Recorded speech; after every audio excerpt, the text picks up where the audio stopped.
Peach and Love Records.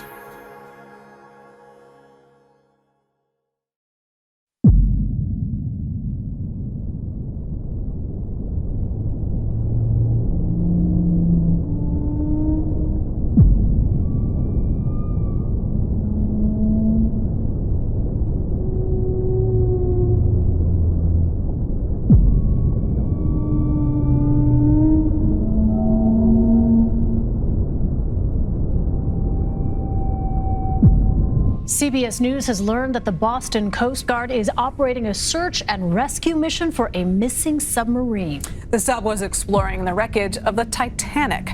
The sub went missing in the Atlantic Ocean near Canada. The Titanic sunk off the southeast coast of Newfoundland, Canada, after hitting an iceberg in 1912. A submersible vessel which takes people to see the wreck of the Titanic has gone missing in the Atlantic Ocean. There's a major search and rescue operation underway, with the race to find the vessel before oxygen runs out.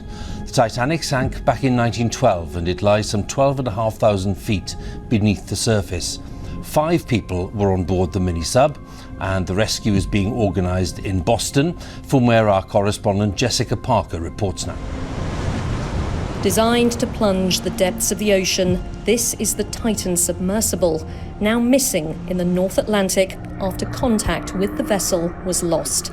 It sparked a frantic but complicated search. Let's bring into the conversation Dr. Sal Mercogliano, an associate professor of history at Campbell University. He joins me now. Doctor, thanks so much for being with us. I know you have covered this story so extensively, and I wanted to first up ask you, right now we are about a day and a half when that oxygen there in the submersible, we're told, will run dry, will deplete itself. What does your gut tell you right now about the likelihood of finding them alive or finding the vessel itself at all? Well, obviously, the further we go into this, the less that happens. And unfortunately, operating at these depths, there's a very thin margin of chance when something goes wrong to be saved. You've got a couple of issues. If this submersible has gone to the bottom, you just don't have an oxygen issue. You have a heat issue because of the temperature below the surface, 13,000 feet down. It's almost freezing down there. You would have an issue where the crew may not last long enough because of the lack of heat, let alone water and food. If they're bobbing at the surface, they have to be rescued because of the nature of this submersible. The crew can't just pop the hatch open should they be on the surface. Details tonight on that missing Titanic submersible. Despite a broadened search today, still no visible sign of the vessel, but there are reports of sounds detected. As an expert we spoke to says that window of opportunity is quickly closing. I believe at best we have 25 hours left. Butch Hendrick has performed surface and subsurface water rescues for more than 30 years. Tuesday night, the founder of this New York-based public safety dive training company told Fox 11 he believes the missing submersible is either tangled in the Titanic wreckage, because the debris that is around the Titanic is so intense. To get entangled is quite easy. Or the 21-foot vessel carrying 1 pilot and 4 passengers is the victim of a leak. And very quietly and slowly flooded inside. Hendrick says best case scenario is the sub, known as the Titan, is entangled, but even then, that comes with its own challenges. It's good news because it would be easier to find. It may not be good news based on the fact that we have to figure out how we would untangle it. We began with a race against the clock to find that submersible vessel that disappeared in the North Atlantic Ocean on Sunday. It was headed to the sunken wreckage of the Titanic. Experts say if the 5 people on board are still alive, they will run out of oxygen by Thursday morning. The journey to the bottom of the ocean has quickly become a massive and urgent search and rescue operation for 5 explorers on a small submersible. The clock is ticking. If the sub is still underwater, the Coast Guard estimates there are only about 35 and a half hours of oxygen left. There are several redundant systems to help keep air flowing, but experts say any passenger who panics or moves around too much could consume even more precious air. A terrifying risk and an incredibly stressful situation. And tonight we have a clearer timeline of when the sub went missing. News Nation has determined that the pre-dive meeting and initial launch happened Sunday morning within their scheduled windows. But 90 minutes into the dive, the sub lost contact. It takes about 2.5 hours to get to the ocean floor where the Titanic lies. Curious as to what your immediate reaction was when you heard this submersible, the very one you had been in, had disappeared. Honestly, I wasn't sickened or grieving or anything like that. What I don't think the public recognizes is that this is not an airline. These submersibles are one-off. There's no spare, there's no previous version, there's one of it. And things go wrong all the time. Out of every week excursion, they have 5 attempts to reach the Titanic, including the week that I was out there. And usually they make it down only once, maybe twice, sometimes not at all.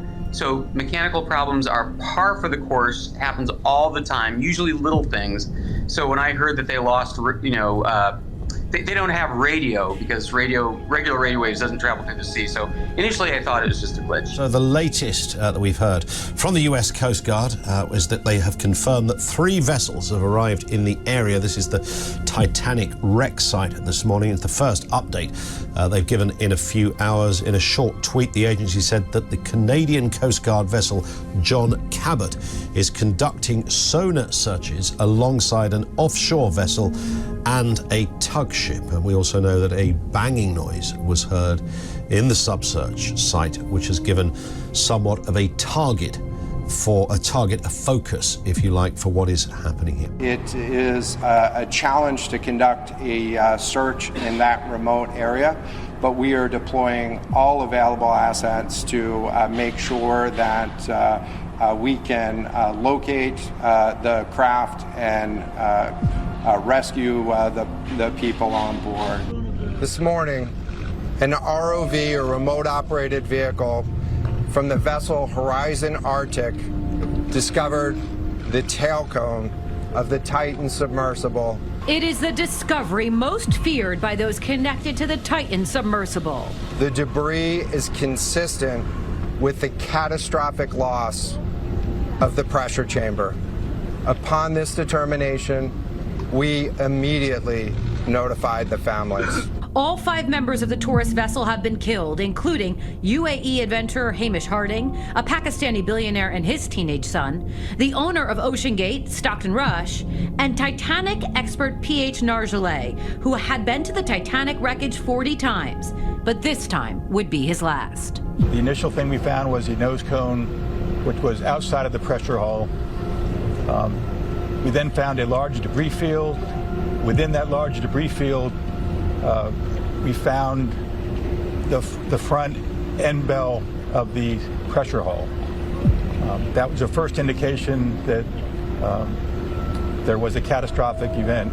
It's not yet known when the vessel imploded. Was it on the trip down to the Titanic, or was the crew in distress and attempting to abort the mission? Naval experts would only say its sonar devices would have picked up an implosion if it had occurred when they were in the water. We know that as we've been prosecuting this search over the course of the last 72 hours and beyond, that we've had sonar buoys in the water nearly continuously and have not detected any catastrophic events. The debris was scattered 200 meters, or roughly 600 feet from the bow of the Titanic, but retrieving any piece of the Titan's wreckage or the bodies of the crew on board might be the next impossible task.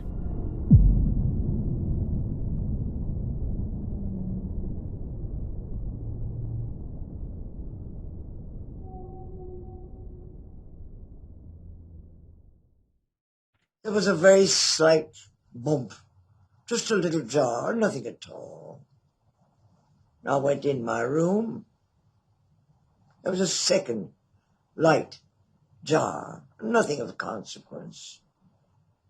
But you knew something had happened, and one man said, "Look at that.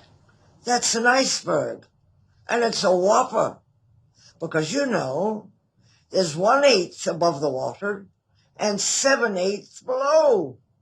And this blooming thing's all the way over the top of the ship." Thought nothing of it. We picked up the bits of ice, and most of us prayed snowballs. I was going down and down in this lifeboat and waiting for my father to come, and never any sensation of being drowned. Just a nightmare of the whole terrible proceeding. You wouldn't like to hear the screams of women, would you? our men and jumping into the water and screaming, and there was no way to save them. People were screaming and screaming, and then all was silent. The silence was terrible. Every man at his post as the big ship went down, to save precious lives there we find them. They died like heroes true. Now something we must do for the wives and little ones they left behind them.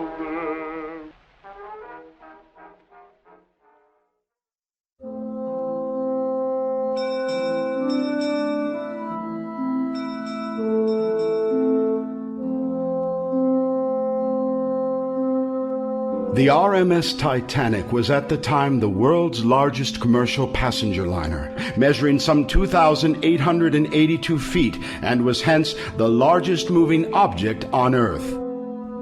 The mammoth ship burned some 600 tons of coal per day, hand-shoveled by a team of 176 gritty men in her fiery bowels. Almost 100 tons of ash was ejected into the sea every day. The ship's interior was inspired by the lavish Ritz Hotel, London. Facilities on board included a full gym, pool, Turkish bath, a kennel, for first-class dogs only, of course, and a full-size squash court. Why, it even boasted its own newspaper, the Atlantic Daily Bulletin. The Titanic's grand winding staircase descended 7 of the ship's 10 shining decks and featured hand-carved oak paneling, bronze cherubs, and intricate decorative paintings.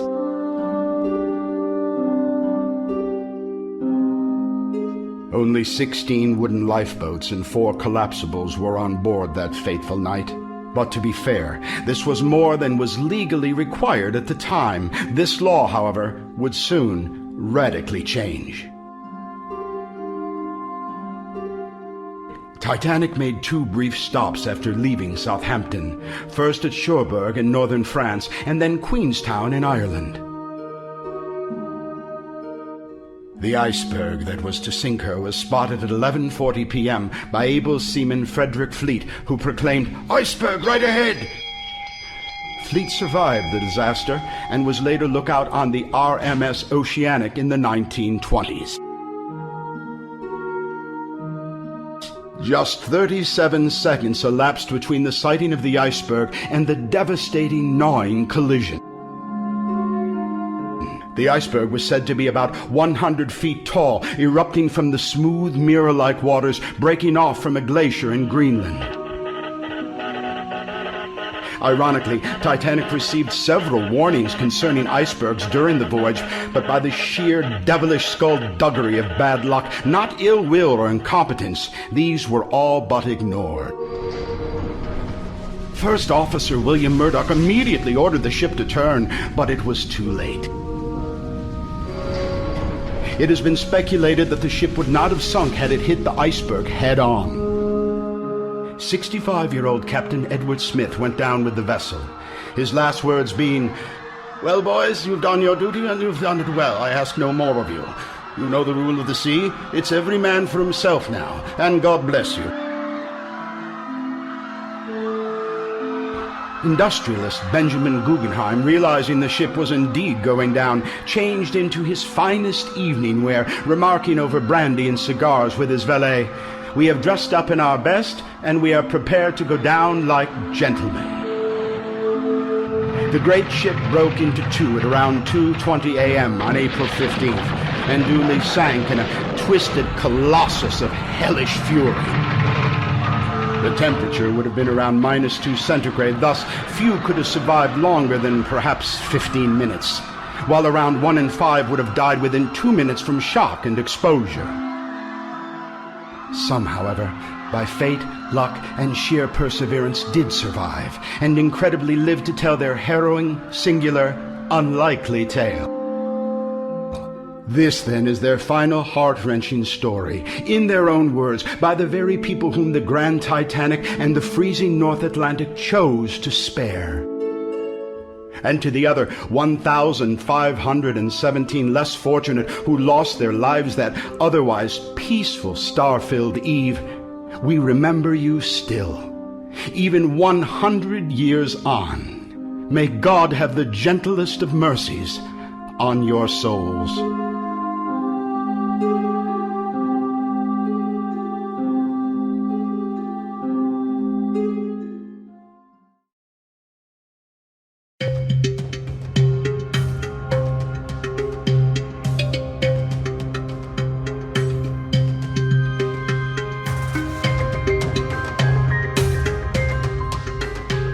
Futility, or The Wreck of the Titan, is an 1898 novella written by Morgan Robertson. The story features an ocean liner, Titan, which sinks in the North Atlantic after striking an iceberg. The tale of the Titan is very similar to the real-life passenger ship Titanic, which sank some 14 years later. Although the novel was written before the Olympic-class Titan was even designed, there are many uncanny similarities. Like the Titanic, the fictional ship sank in April in the North Atlantic, and there were not enough lifeboats for the passengers. There were also similarities between the size, 800 feet long for Titan versus 882 feet for the Titanic. Speed, 25 knots for Titan, 22.5 knots for Titanic, as well as the life-saving equipment. Beyond the name, the similarities between the Titanic and the fictional Titan include: both had twin-screw propellers. Both were described as unsinkable. The two ships each had a severe shortage of lifeboats. As we know, the Titanic carried only 16 lifeboats, plus 4 Engelhart collapsibles, less than half the number required for her passenger and crew capacity of 3,000. The Titan carried as few as the law allowed, 24 lifeboats, less than half needed for her 3,000 capacity.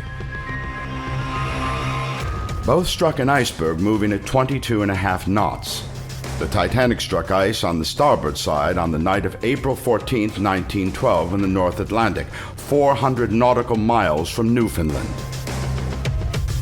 Moving at 25 knots, the Titan also struck a berg on the starboard side on an April night in the North Atlantic, 400 nautical miles from Newfoundland. When the doomed Titanic sank, more than half of her 2,200 passengers and crew died. The Titan also sank, and more than half of her 2,500 passengers drowned. An oddly strange coincidence or otherworldly prophecy? Only God knows.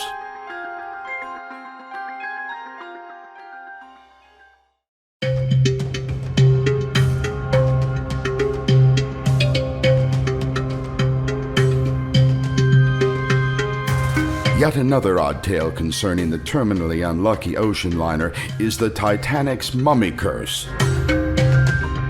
A little-known legend, it was based on a priestess of Amun-Ra who lived in 1050 BC. After the 1890s discovery of her mummy in Egypt, the purchaser ran into serious misfortune. The mummy was then reportedly donated to the British Museum, where it continued to cause mysterious problems for visitors and staff.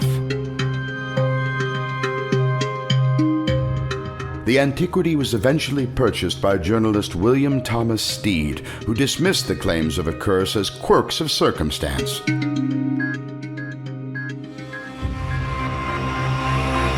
It is claimed he arranged for the mummy to be concealed on the underside of his car for fear that it would not be taken aboard the Titanic because of its frightening reputation.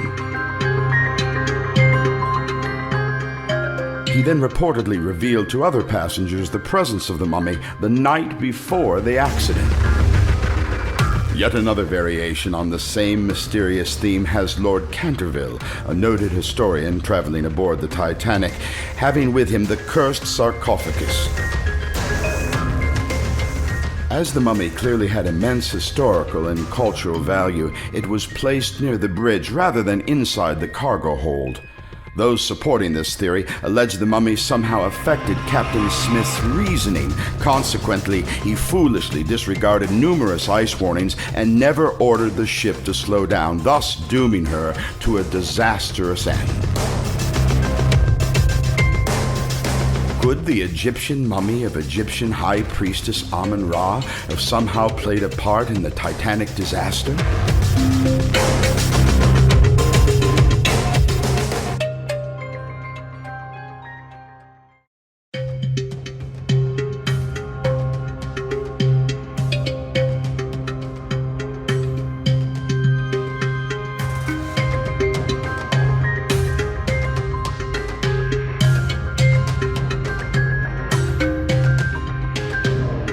Another obscure theory has it a slow-burning fire reportedly started inside the coal bunkers even before the ship had sailed.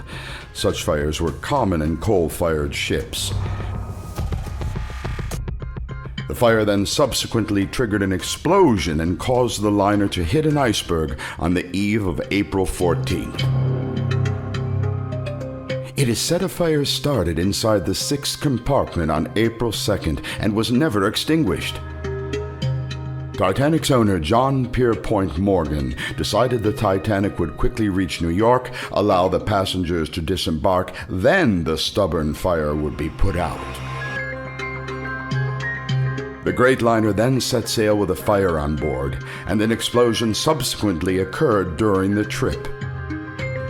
Some say Captain Smith feared the ship might blow up even before reaching New York. This could explain her high speed at night when the risk of hitting ice formations was dangerously high.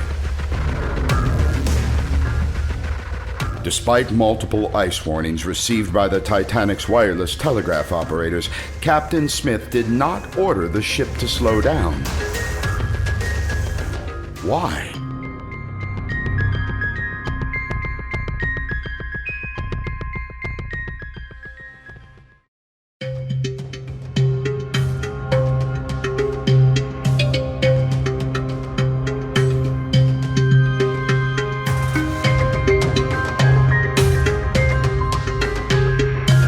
Then there is the story that alleges that the Titanic wanted to win the Blue Riband, a prestigious prize awarded to any liner making the fastest North Atlantic crossing. In 1912, the Blue Riband Prize was held by the RMS Mauretania of the British Cunard Line, which instituted the prize. The Cunard Line was also the main rival of the White Star Line. The theory's proponents claimed that Bruce Ismay urged Captain Smith to arrive in New York a full day earlier than planned to receive the coveted prize. This supposedly explains why the ship was traveling so fast in a dangerous sector of the Atlantic. Even bearing that in mind, the Titanic could never have conceivably reached the record-breaking speed of 26 knots. The fact is, RMS Mauretania's record stood for over 10 years after the Titanic disaster.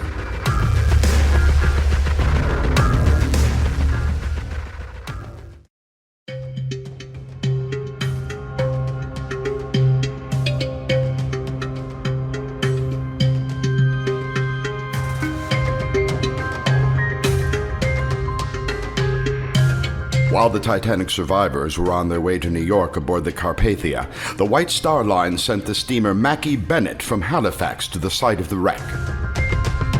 The ship was well stocked with wooden coffins and a hull filled with ice. The mission was to pluck the dead from the frigid waters, the seamen being paid extra for the grisly task.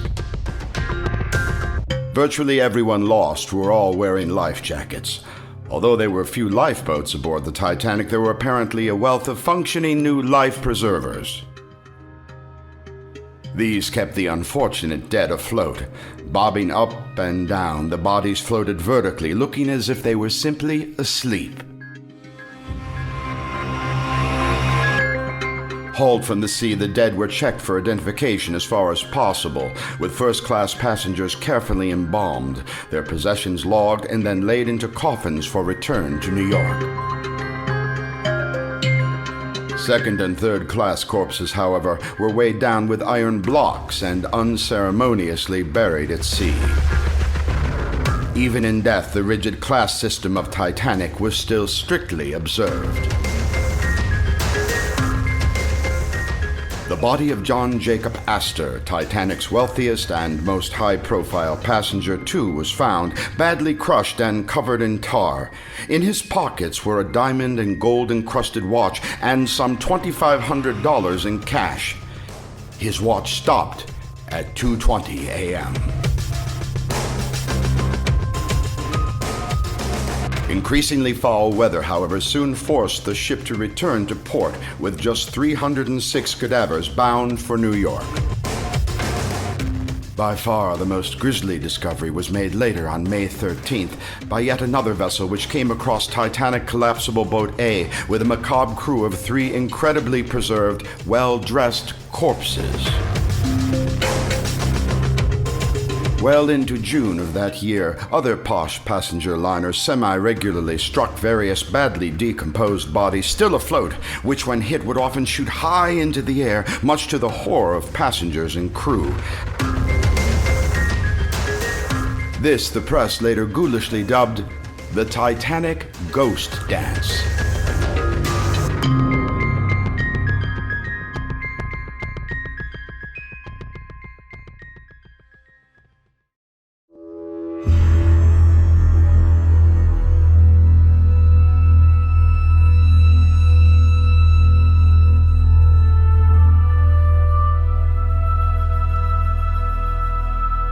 One of the most controversial and complex theories concerning the ultimate fate of Titanic draws upon several events which led up to the sinking of the great ship and conclude the liner which sank was, in fact, Titanic's sister Olympic, disguised as Titanic as an elaborate insurance scam.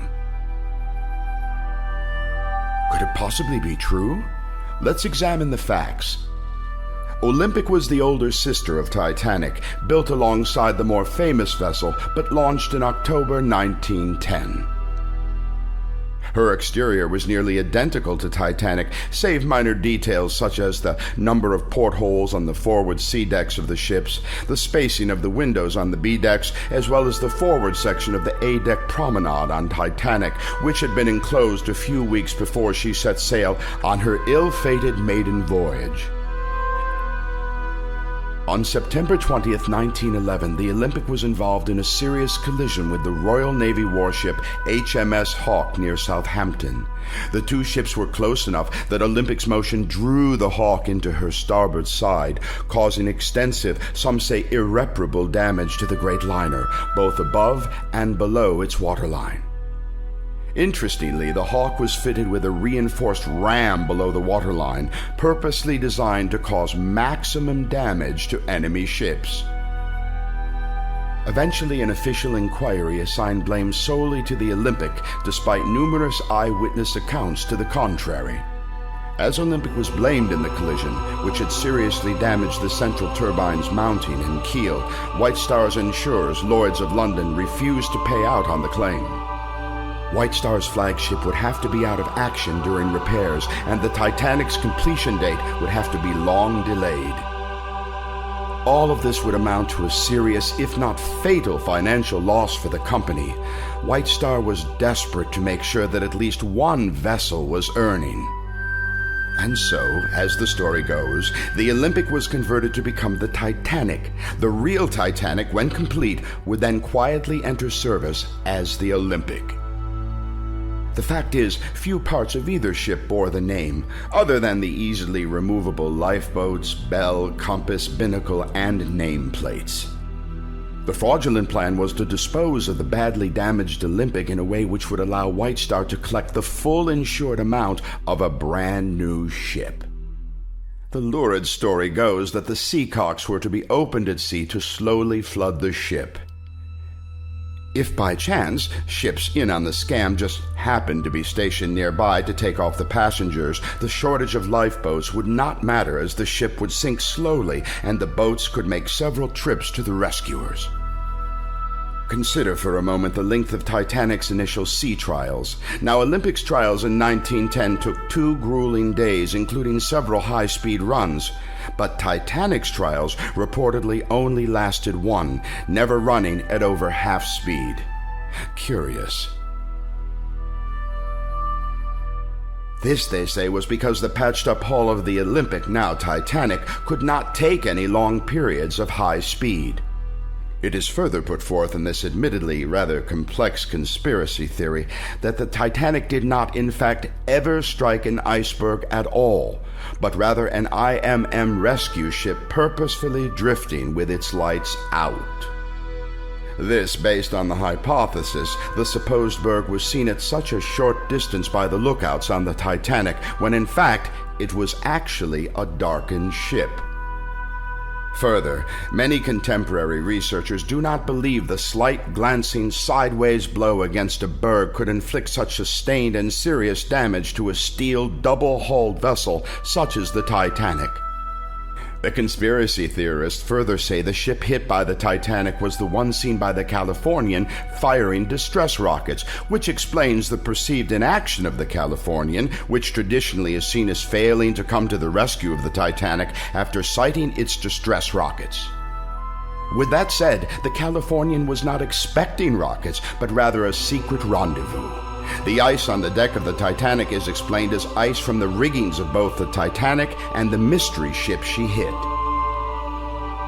As for the true Titanic, this tidy conspiracy alleges she spent the next 25 years in service as the Olympic. And does this rather spectacular tale hold water? You decide.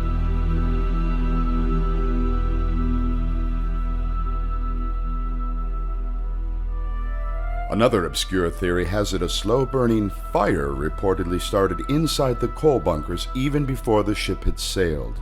Such fires were common in coal-fired ships.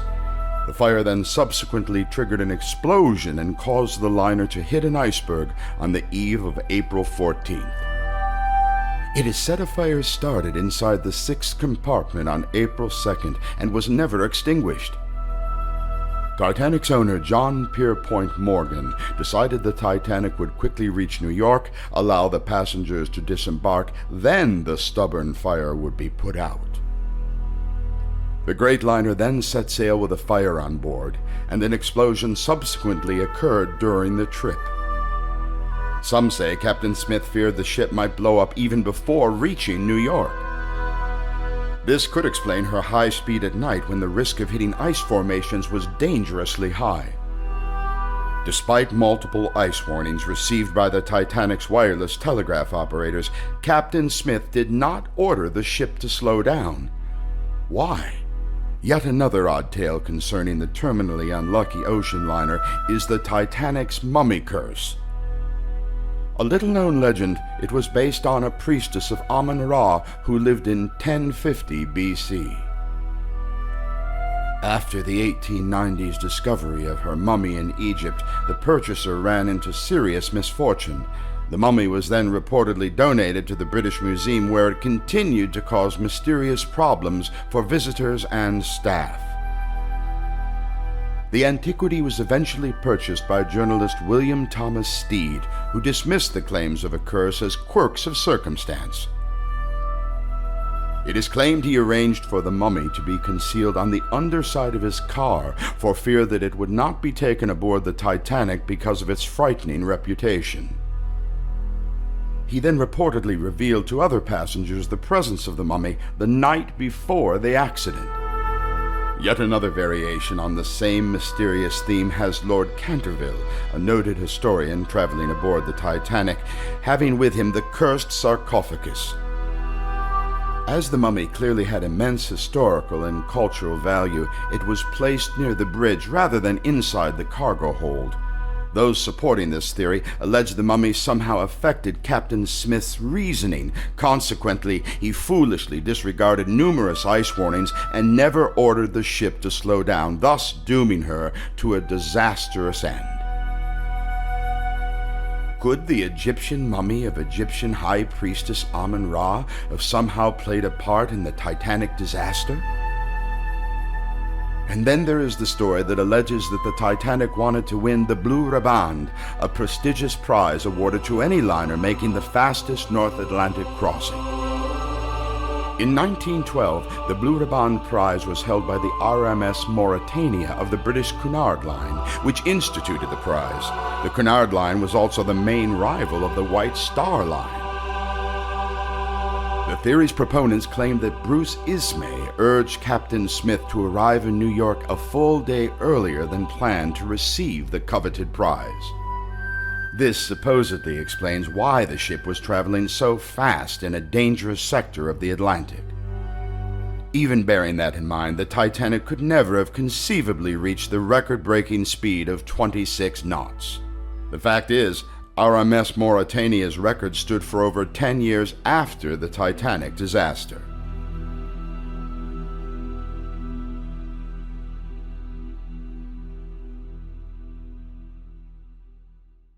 Just before going to my stateroom, there was a bump. As I turned the handle, there was another bump. As I got into my room, there was a third bump. Nothing very violent. And I slipped on a coat over my white satin evening dress and went right out. And as I got out on the deck, I saw a large gray, well, it looked to me like a building floating by, bumping along the rail, and ice fell all over the deck. And I, and a great many of my foolish fellow passengers, picked up the ice and started to play snowballs.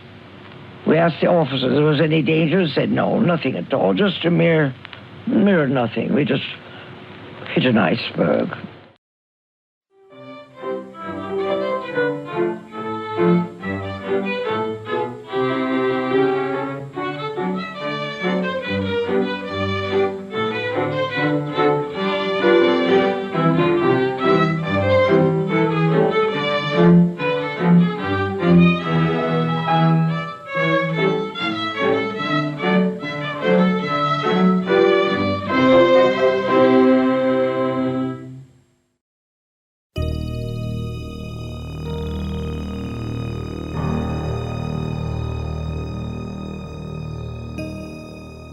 It was a time when men believed in machines.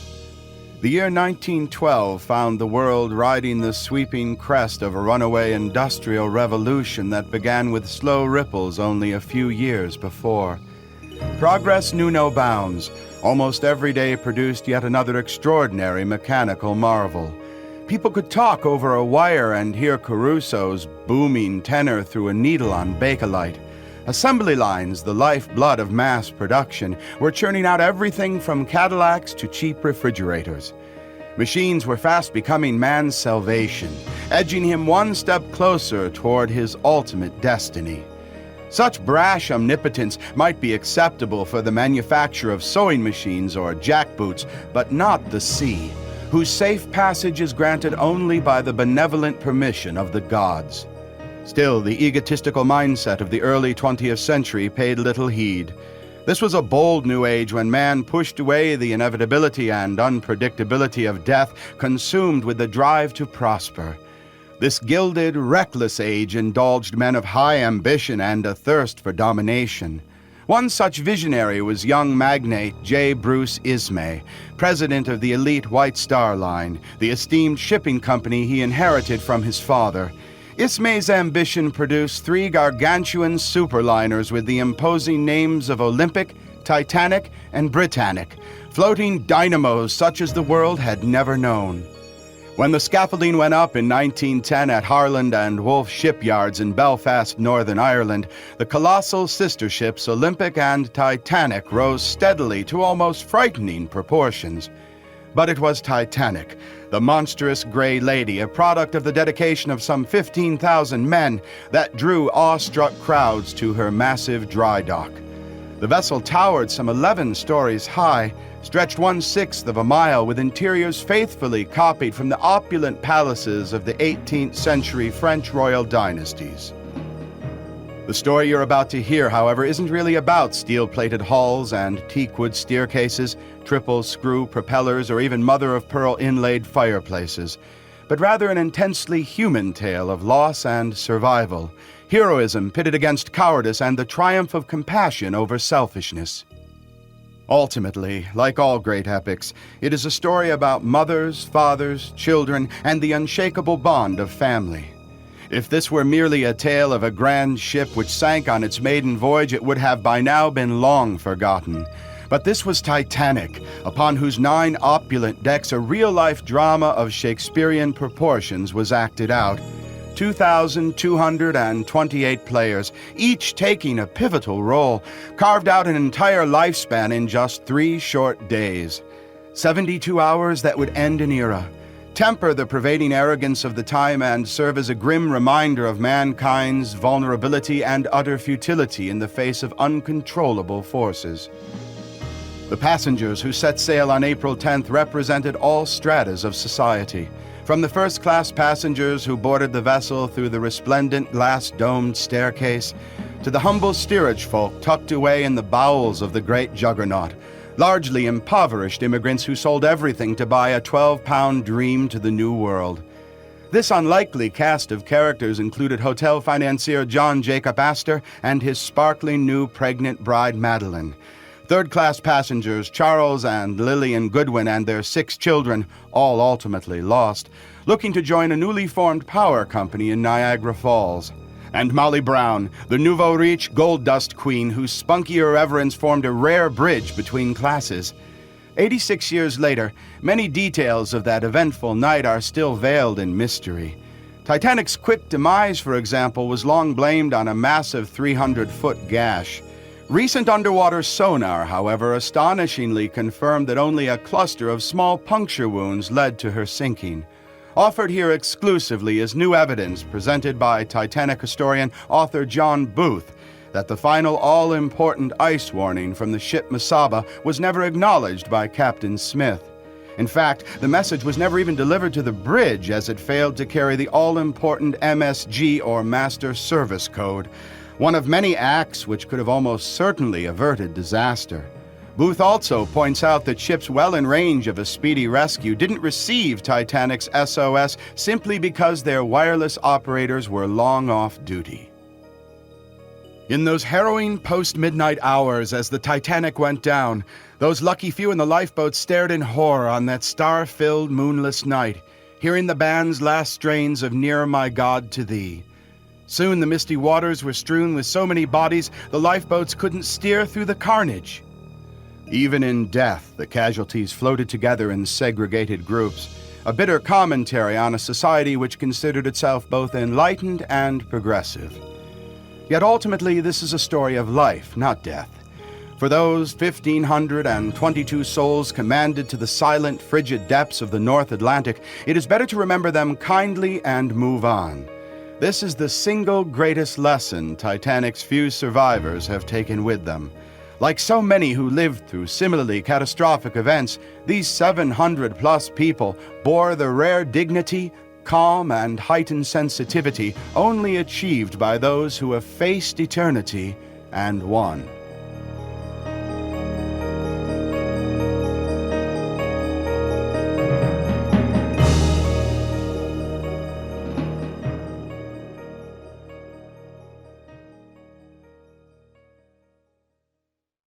Sometimes it's easy to listen to the tales of Titanic's few remaining survivors, and sometimes it is not.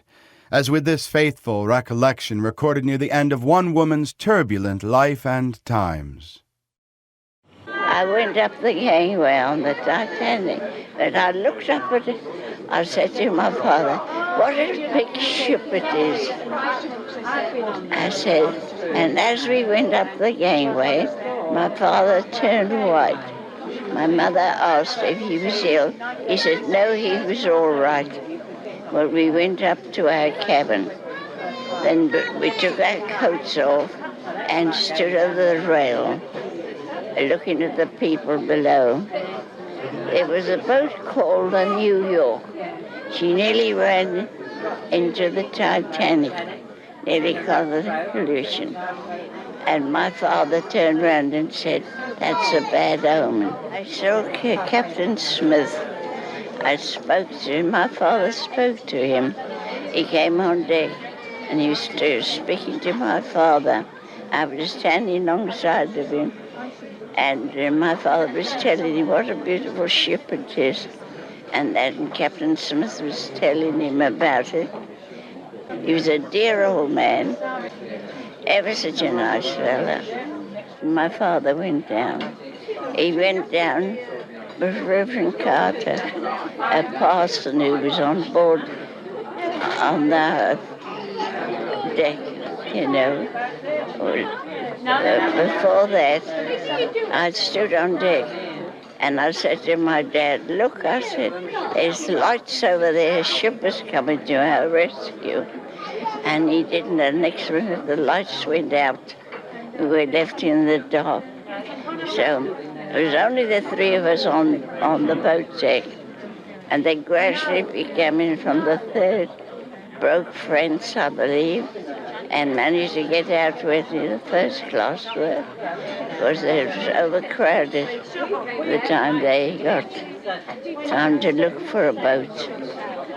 Because some of the young men, I believe, I was told, they were playing with ice, having a good time. They little didn't think anything was going to happen. They kept saying, "It's unsinkable," they kept saying. "She'll never sink." But you can't do anything about it. She had a great hold, so the water went in.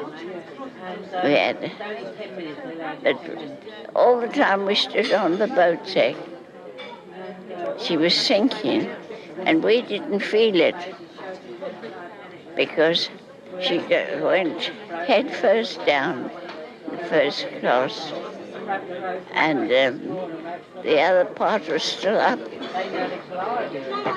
and we had to get into the lifeboat. We were lucky. We had a nice lifeboat to get into. The other boat we had to get on, 3 hours we had to wait to get picked up. And another, the Carpathia, was it, picked us up. We had to put children in bags and stuff, and I had to climb the ladder to go up. I remember that quite well. This woman's story has to be one of the most truly remarkable ever heard. Certainly her claim to fame sets her apart from the other lucky few. The fact is, she was actually conceived aboard the Titanic during the doomed ship's final hours. My mother worked in the high-class confectioners in Foregate Street, Worcester, and she fell in love with the owner, which was my father. And my father was married and lived in the Malvern shop, and they decided to make a life in another world in San Francisco, California. And so he sold the 2 shops in Worcester, one in Bank Street, one in Foregate Street.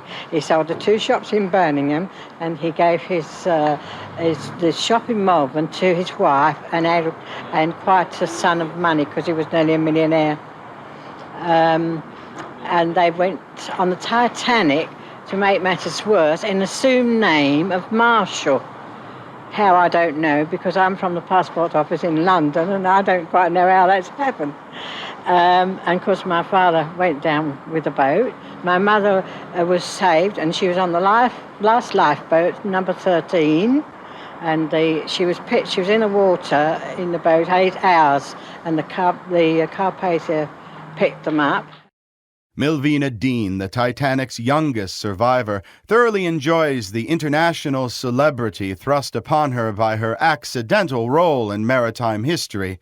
At an extraordinarily young 86, she travels the world meeting fans and lecturing about the disaster. Here she holds forth on a variety of subjects, including the particulars of her family's adventures aboard the doomed ocean liner. It started, we have relations in Kansas, and they wrote to us and said there's much more opportunity in America than England, so come to America. So my father decided to go.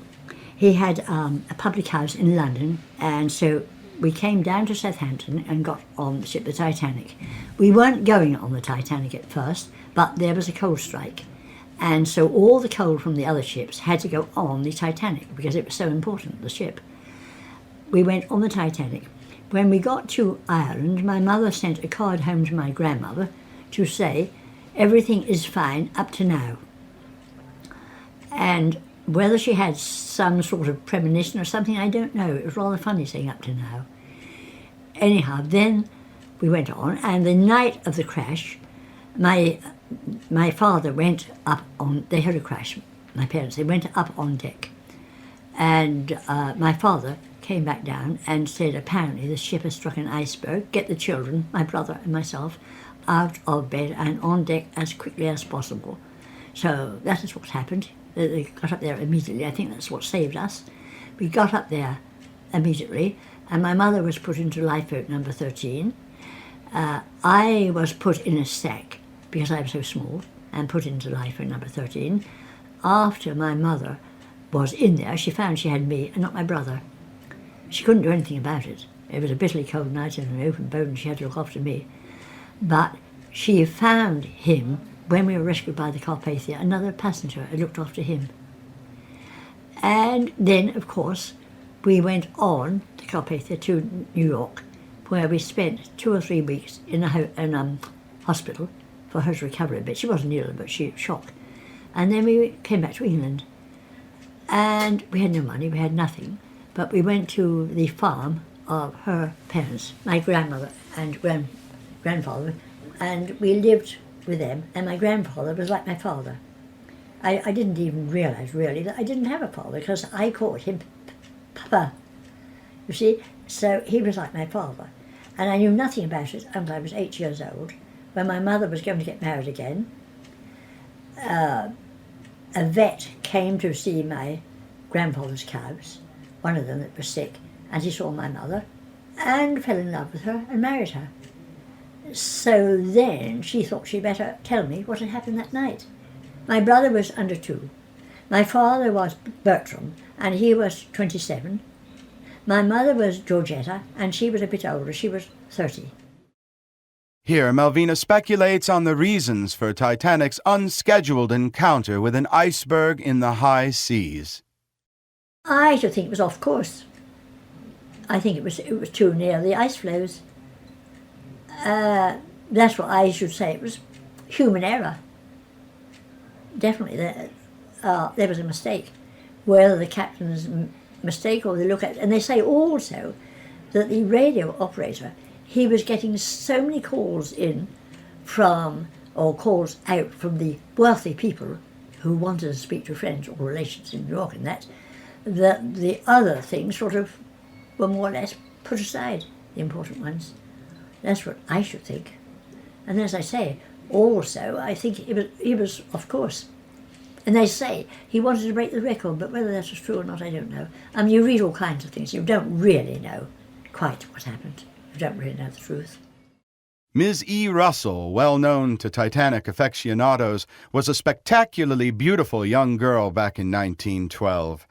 As a first-class passenger, she hobnobbed with the cream of Western society, including Benjamin Guggenheim, John Jacob Astor, and Senator Allison, among others. She recounts the final hours of the RMS Titanic. We were told we were only going to leave because it was rules and regulations. No danger whatsoever. We'd all be back for breakfast. And I thought it was perfectly asinine to leave a warm, comfortable ship to come back for breakfast. The English have got rules and regulations, but they're just plumb crazy. I'm sticking to this ship. So I went to bed. And some man knocked at the door and said, "Madam, get up. They're claiming that women and children should leave the ship." So I got out of bed. I only had one woolen dress, a sheath dress, so tight that from my hips to my ankles I was practically, well, I would say I was in a potato sack. I couldn't walk. I had a hobble. I couldn't have been dressed more ridiculously. And I found a gentleman, and he said to me, "Hello, come on. You're going to get off of this ship." I said, not me. How do you expect me to get off of anything with this thing I've got on? I'm a prisoner in my own skirt. I can't even walk, much less get up to that rail and then jump across the ocean into a lifeboat. Oh, no, not me. But he says, you'll have to. So he made a cradle of his hands with another gentleman, and he threw me head foremost, and I fell in the bottom of the boat. Certainly the most famous of all Titanic's latter-day survivors was the late Eva Hart, MBE. A regular at Titanic conventions around the globe, Miss Hart retained clear memories of the great steamer and was ever willing to share her recollections with those who revered that unparalleled moment in time. In this interview, lost for several years, Eva looks back on the disaster. Well, my father was a builder, a master builder. And in England in 1911, business wasn't very good. And he had built a lot of houses which he couldn't let. Now, that must sound very odd today, but it was so in those days.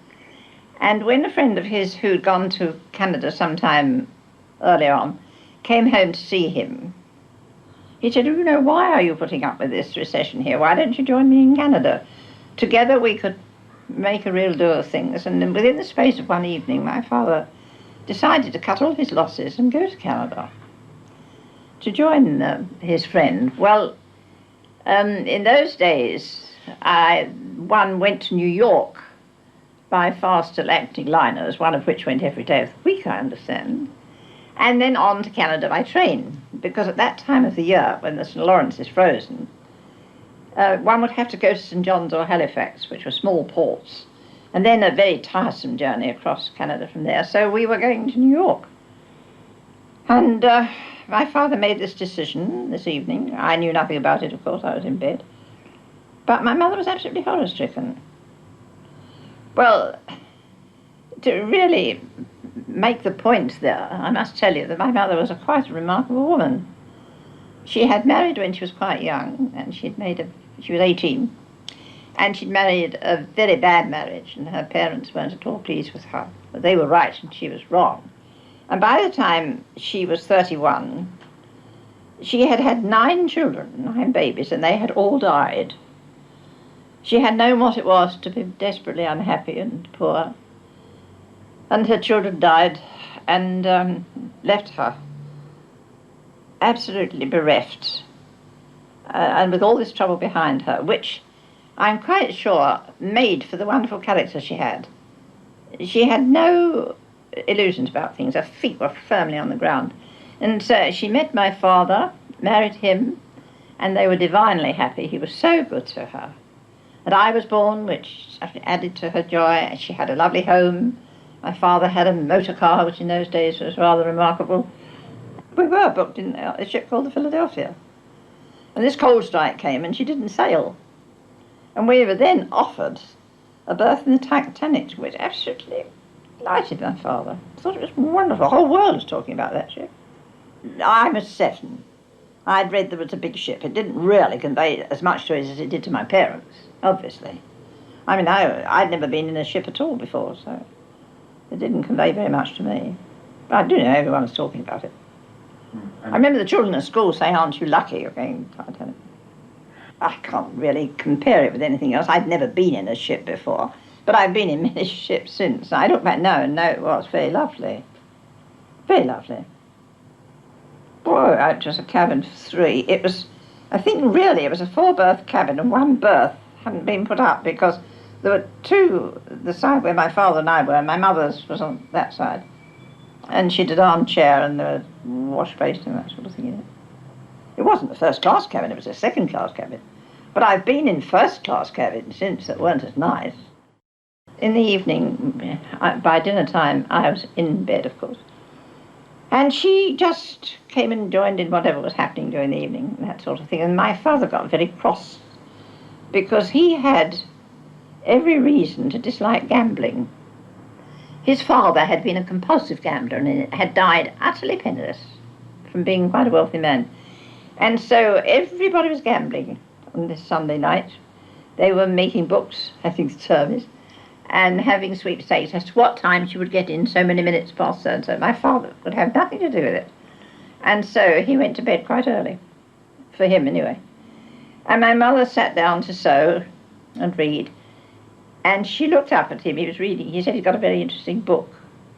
But quite quickly he went to sleep, and she got up and took the book from him and set her down again.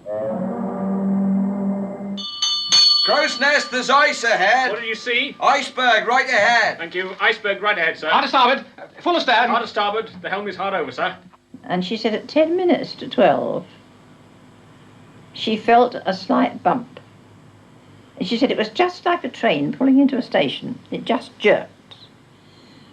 It was very slight, but she said she knew that it was this dreadful something, and she wakened my father. She wakened me, and my father said no, he wasn't going up on deck again after the night before. But she literally pulled him out of bed and made him go up. And she then said she was going to dress me, and I, being sleepy and very naughty, said I wasn't going to be dressed. Nothing to be dressed for, I'm going back to bed. My father came back very quickly because he could get up to the boat deck in the lift very quickly from where our cabin was. And he came back and he picked me up and wrapped his blanket tightly around me as if I were a baby. And my mother said nothing to him, and I used to say to her sometimes, years afterwards, I can't understand why you didn't say to him, what was it? Which she certainly did not say. And she said, I didn't have to say, what was it? I didn't know what it was, but I knew it was this dreadful something that I had to live with. There was nothing more I could say. Mr. Murdoch, what was that? An iceberg, sir. I hard to starboard, it didn't reverse the engines. I was going to hard a port around it, but she was too close. I couldn't do any more. Close the emergency doors. They're already closed, sir. Go down and find the carpenter and tell him to sound the ship. So he put his very thick coat on her and put another one on himself. And without any words at all, we went out of the cabin and into the lift and up onto the boat deck. Now, if we hadn't done that at that time, I very much doubt I'd be talking to you today, because, as you know, there was accommodation for less than 800 people in the lifeboats, and she was carrying 2,200. So it was a question as who was there in time to get into one of the all too few lifeboats. Well, they weren't launched very quickly, because at first no one thought anything was going to happen. But my father went away and spoke to an officer, and he said, they are going to launch lifeboats, but you'll all be back on board for breakfast. And so they launched these boats, and my father helped. He knew a lot about the sea. And he put me in the lifeboat and told me to be good. He said to me, hold Mummy's hand, and I thought he was coming after me, but he didn't.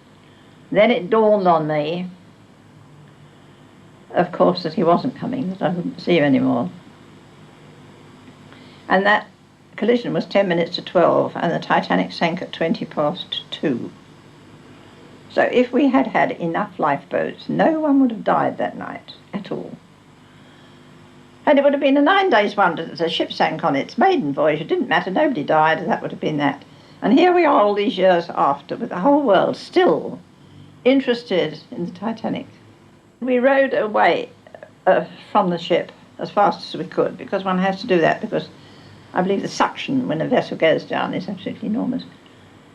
And we rowed away, and I didn't close my eyes at all. I saw that ship sink. And I saw that ship break in half. And for so many years, people have argued with me about that. But now at last, it has been proven beyond all doubt that she did break in half. I know she did, I saw her. And the forepart went down nose first, and the stern of that ship stood up in the water for quite a long time, or it seemed a long time to me, and then keeled over. And of course, there are still threats of legal things even these days about whether the ship that was so close to us was the Californian or not. I mean, I saw that ship. It's terribly close. Now, the sort of thing that I must emphasize is people say this, say that, say the other. And they're now asking me, was that the Californian you saw? I cannot possibly tell you. I've always been told, with Board of Trade inquiries and everything that went, that that was the Californian. But I, Eva Hart, can't make that statement, but I don't know. I mean, short of going up to the ship and looking at the name on it, you wouldn't know. I can't think that the two big inquiries, one in America and one here, which were held at the time, would have would have been wrong about that. But they're trying to say now, of course, that it was so, as you know. But I refuse to say that it was, because I don't know. And the other thing I'm saying is that I didn't see a ship 19 miles away. I saw a ship that was so close, and they said at the time it was less than 9 miles away. Now they're trying to say it was 19. I saw it, you know, it wasn't just lights on the horizon, you could see it was a ship. And I saw our rockets being fired, which that ship must have seen. Well, this inquiry says that they did see it, but they didn't think it was a portent of danger. But I would have thought in the middle of the Atlantic, in the middle of the night, that rockets must mean trouble. Well, I have a recollection of being absolutely petrified on a dark night with a sinking ship and people screaming. There wasn't any panic until the lifeboats left, and then there was panic galore. We were down on the ocean. We could hear them running about on the decks and screaming. You can imagine people came up from their cabin, went onto the deck, no lifeboat, tearing around the other side. That's when the panic was there. There wasn't any panic at the time I got in the lifeboat because there weren't enough people up there. And there were enough people there to just get into the lifeboats. But after that, when the others started coming up from their cabins and there were no boats, gosh, there was panic. We could hear it. Definitely. But the most dreadful sound of all is the sound of people drowning. The screams. Absolutely ghastly. My mother used to say sometimes, she couldn't get me to talk about it for years, but if ever anyone did talk to me and I said that, she used to say yes. But do you remember the silence that followed it? And that's quite right. It says the whole world stood still that night. Once the lights had gone, the ship had gone, the sound had gone. Oh, it was dreadful. Dreadful. I can only tell you that I'm a terrible coward, and I never look at pictures of it going down, ever. When I get various books and things, I turn that page over very quickly. In fact, if you look through some of my Titanic books, you'll probably find a piece of paper slotted in that page, but I can't bear to look at it. It was an absolute, I suppose it was as a microcosm, is that the word? Looking at it from low down on the sea, it was dreadful, dreadful. I don't like looking at pictures of ships at all. I don't like pictures of the Titanic particularly because I can see it happening, you know. I entirely agree with my dear Dr. Ballard's words. He said the whole thing was a tribute to man's arrogance, and I agree with that. That man can be so arrogant as to build something and claim that it is undestroyable, if you like. It's the most arrogant thing to say. True, if the Titanic had struck rocks or a tempest and storm and sunk, that would be one thing, but this was a ship that needn't have had any loss of lives. Because I'm quite sure that it's not too big a statement to make to say that it is the one disaster for which there was no excuse for anyone to die. No one should have died. Had she had enough lifeboats with 2.5 hours and a very smooth sea, nobody would have died. And one life is worth more than the whole ship, surely. That is what I saw, that is what I remember. And there are hardly any of us now to share this memory, of course. I'm the only living survivor now that can remember it and get about, so to speak. I don't think there's anyone that can really tell the whole story of it, except myself. Today more myth than man, Captain Smith is a shadowy figure clouded by the passage of time and was often misunderstood due to his ultimately luckless turn as master of the Titanic. Miss Hart recalls the man she knew. Well, he seemed very large to me. I don't know whether he was, but he was very upright. And he had a beard. And, he looked different from all the other sailors in my eyes, which indeed he was. Yes, he was very nice. I met him, I should think, perhaps 3 or 4 times. I only remember that my father spoke to him several times, and a couple of times I was with my father, and he took us somewhere. I'm quite sure it wasn't the bridge, but he took us somewhere which was where passengers didn't normally go. But I, of course, wasn't a bit interested at 7 years of age. But he was very nice, I remember that, and he greatly admired a doll I had. He was very nice to me. Throughout their time on the Titanic, Eva's mother had a strange premonition of doom which she conveyed to her husband. Eva recalls. My mother had this dreadful premonition. She'd never had one before, and she never had one after.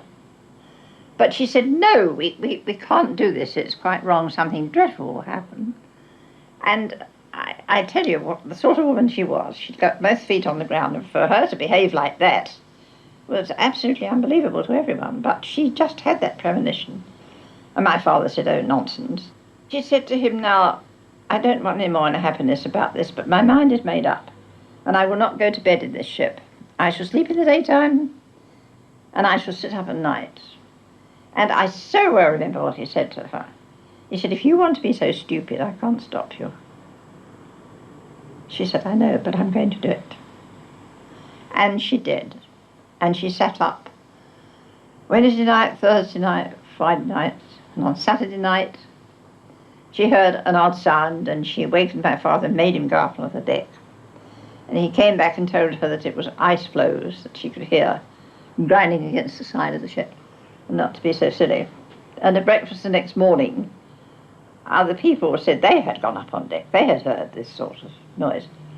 And they agreed it was ice floes. And my mother then said, well, surely if there's ice in abundance in the sea, there could be icebergs.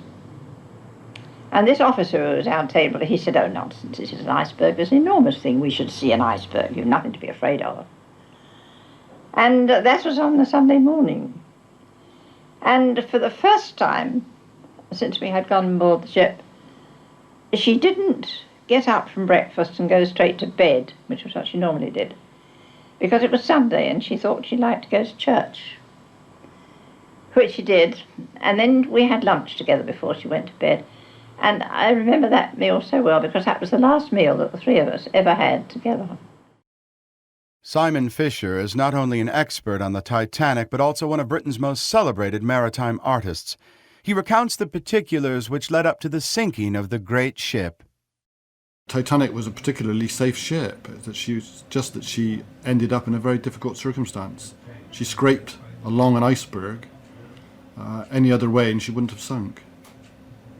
So she wasn't particularly at risk any other than any of the other ships there were about. But yes, the welded technology is much better these days, but the riveted technology in those days and the poor quality steel was a factor. She took over 2 hours to sink from hitting the iceberg, so she didn't particularly sink that quickly for a large liner.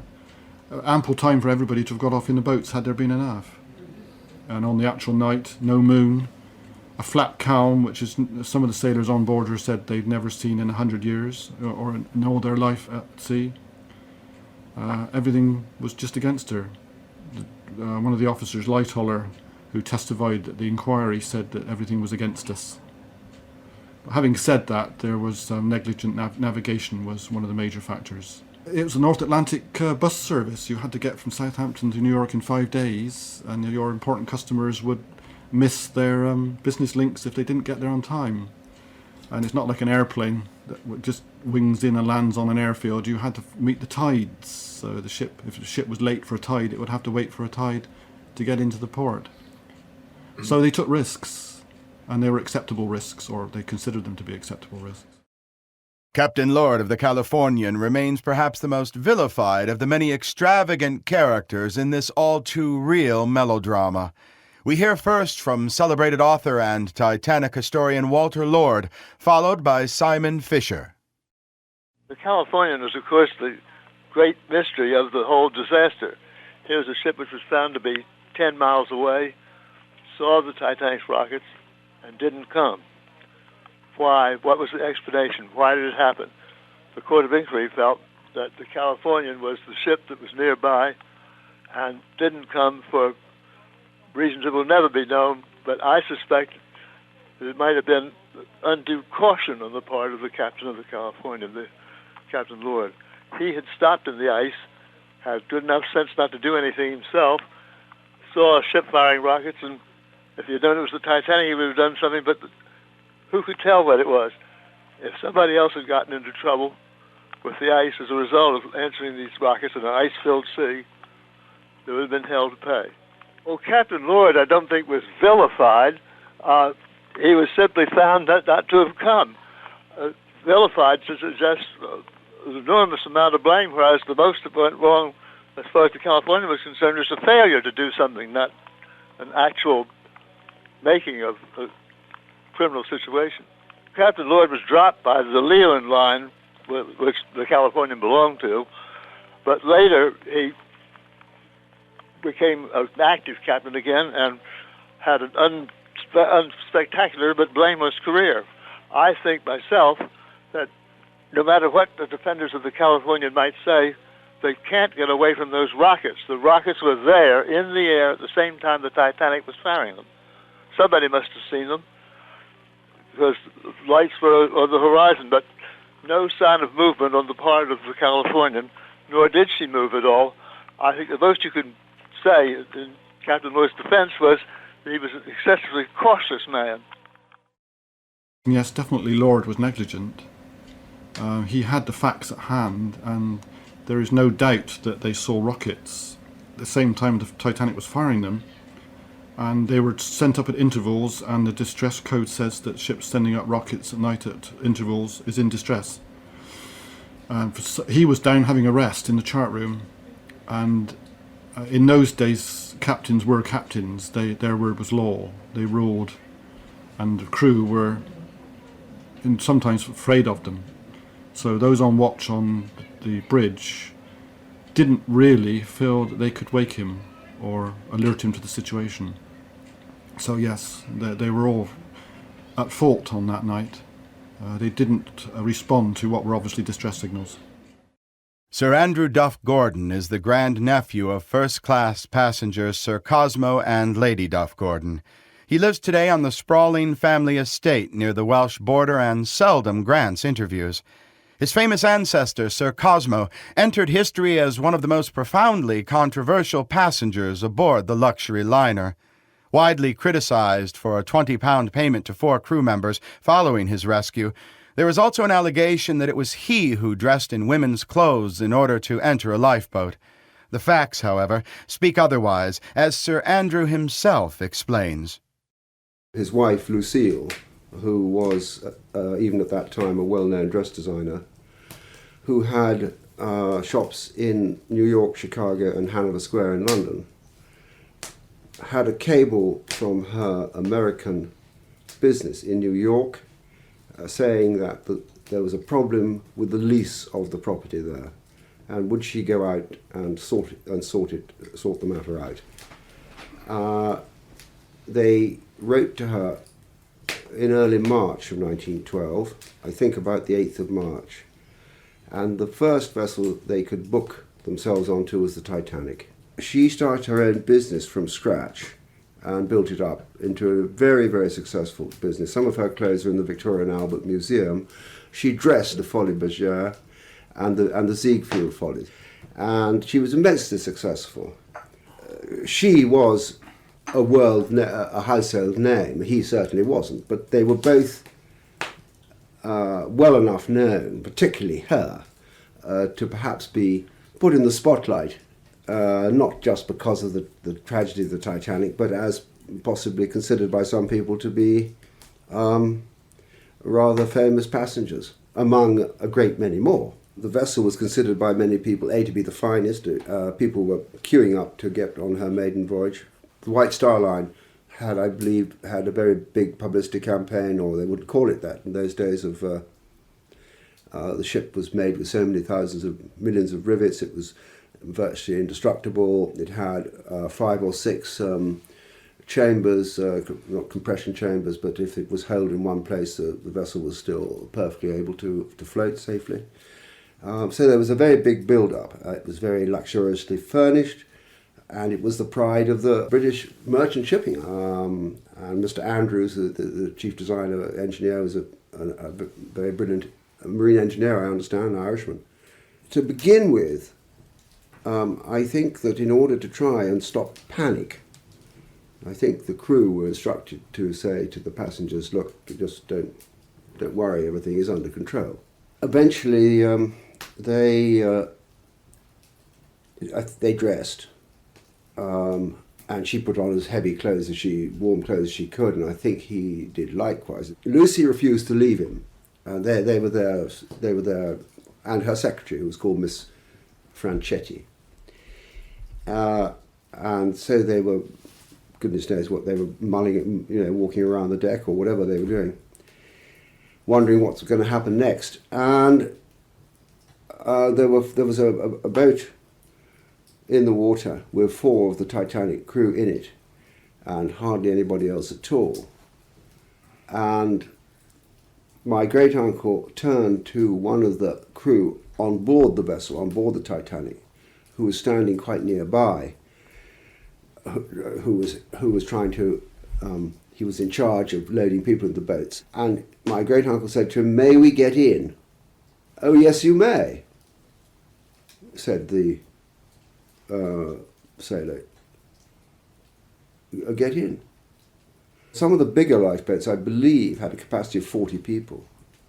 And I think there were 12 in this one. They rowed with a big vessel going down with the suction. They obviously had to row some distance away so as not to be sucked under. And as the vessel was actually sinking, evidently my great aunt said to her secretary, "Oh, you'll have lost your lovely nightdress," or some rather stupid remark like that. And then, of course, there were a lot of people in the water. And this is the thing that we all find very hard, and I very hard. It's one of those situations in life, I think, when you're damned if you do, and you're damned if you don't.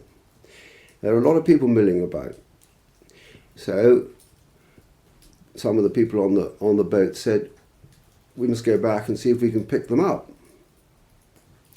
And I believe one of the 4 members of the crew on their lifeboat said, "No, you can't do that."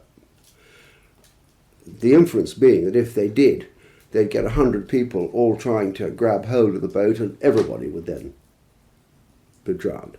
The sailors said, "It's all very well for you toffs. I mean, we have lost everything. We've only got the uniform we stand up in."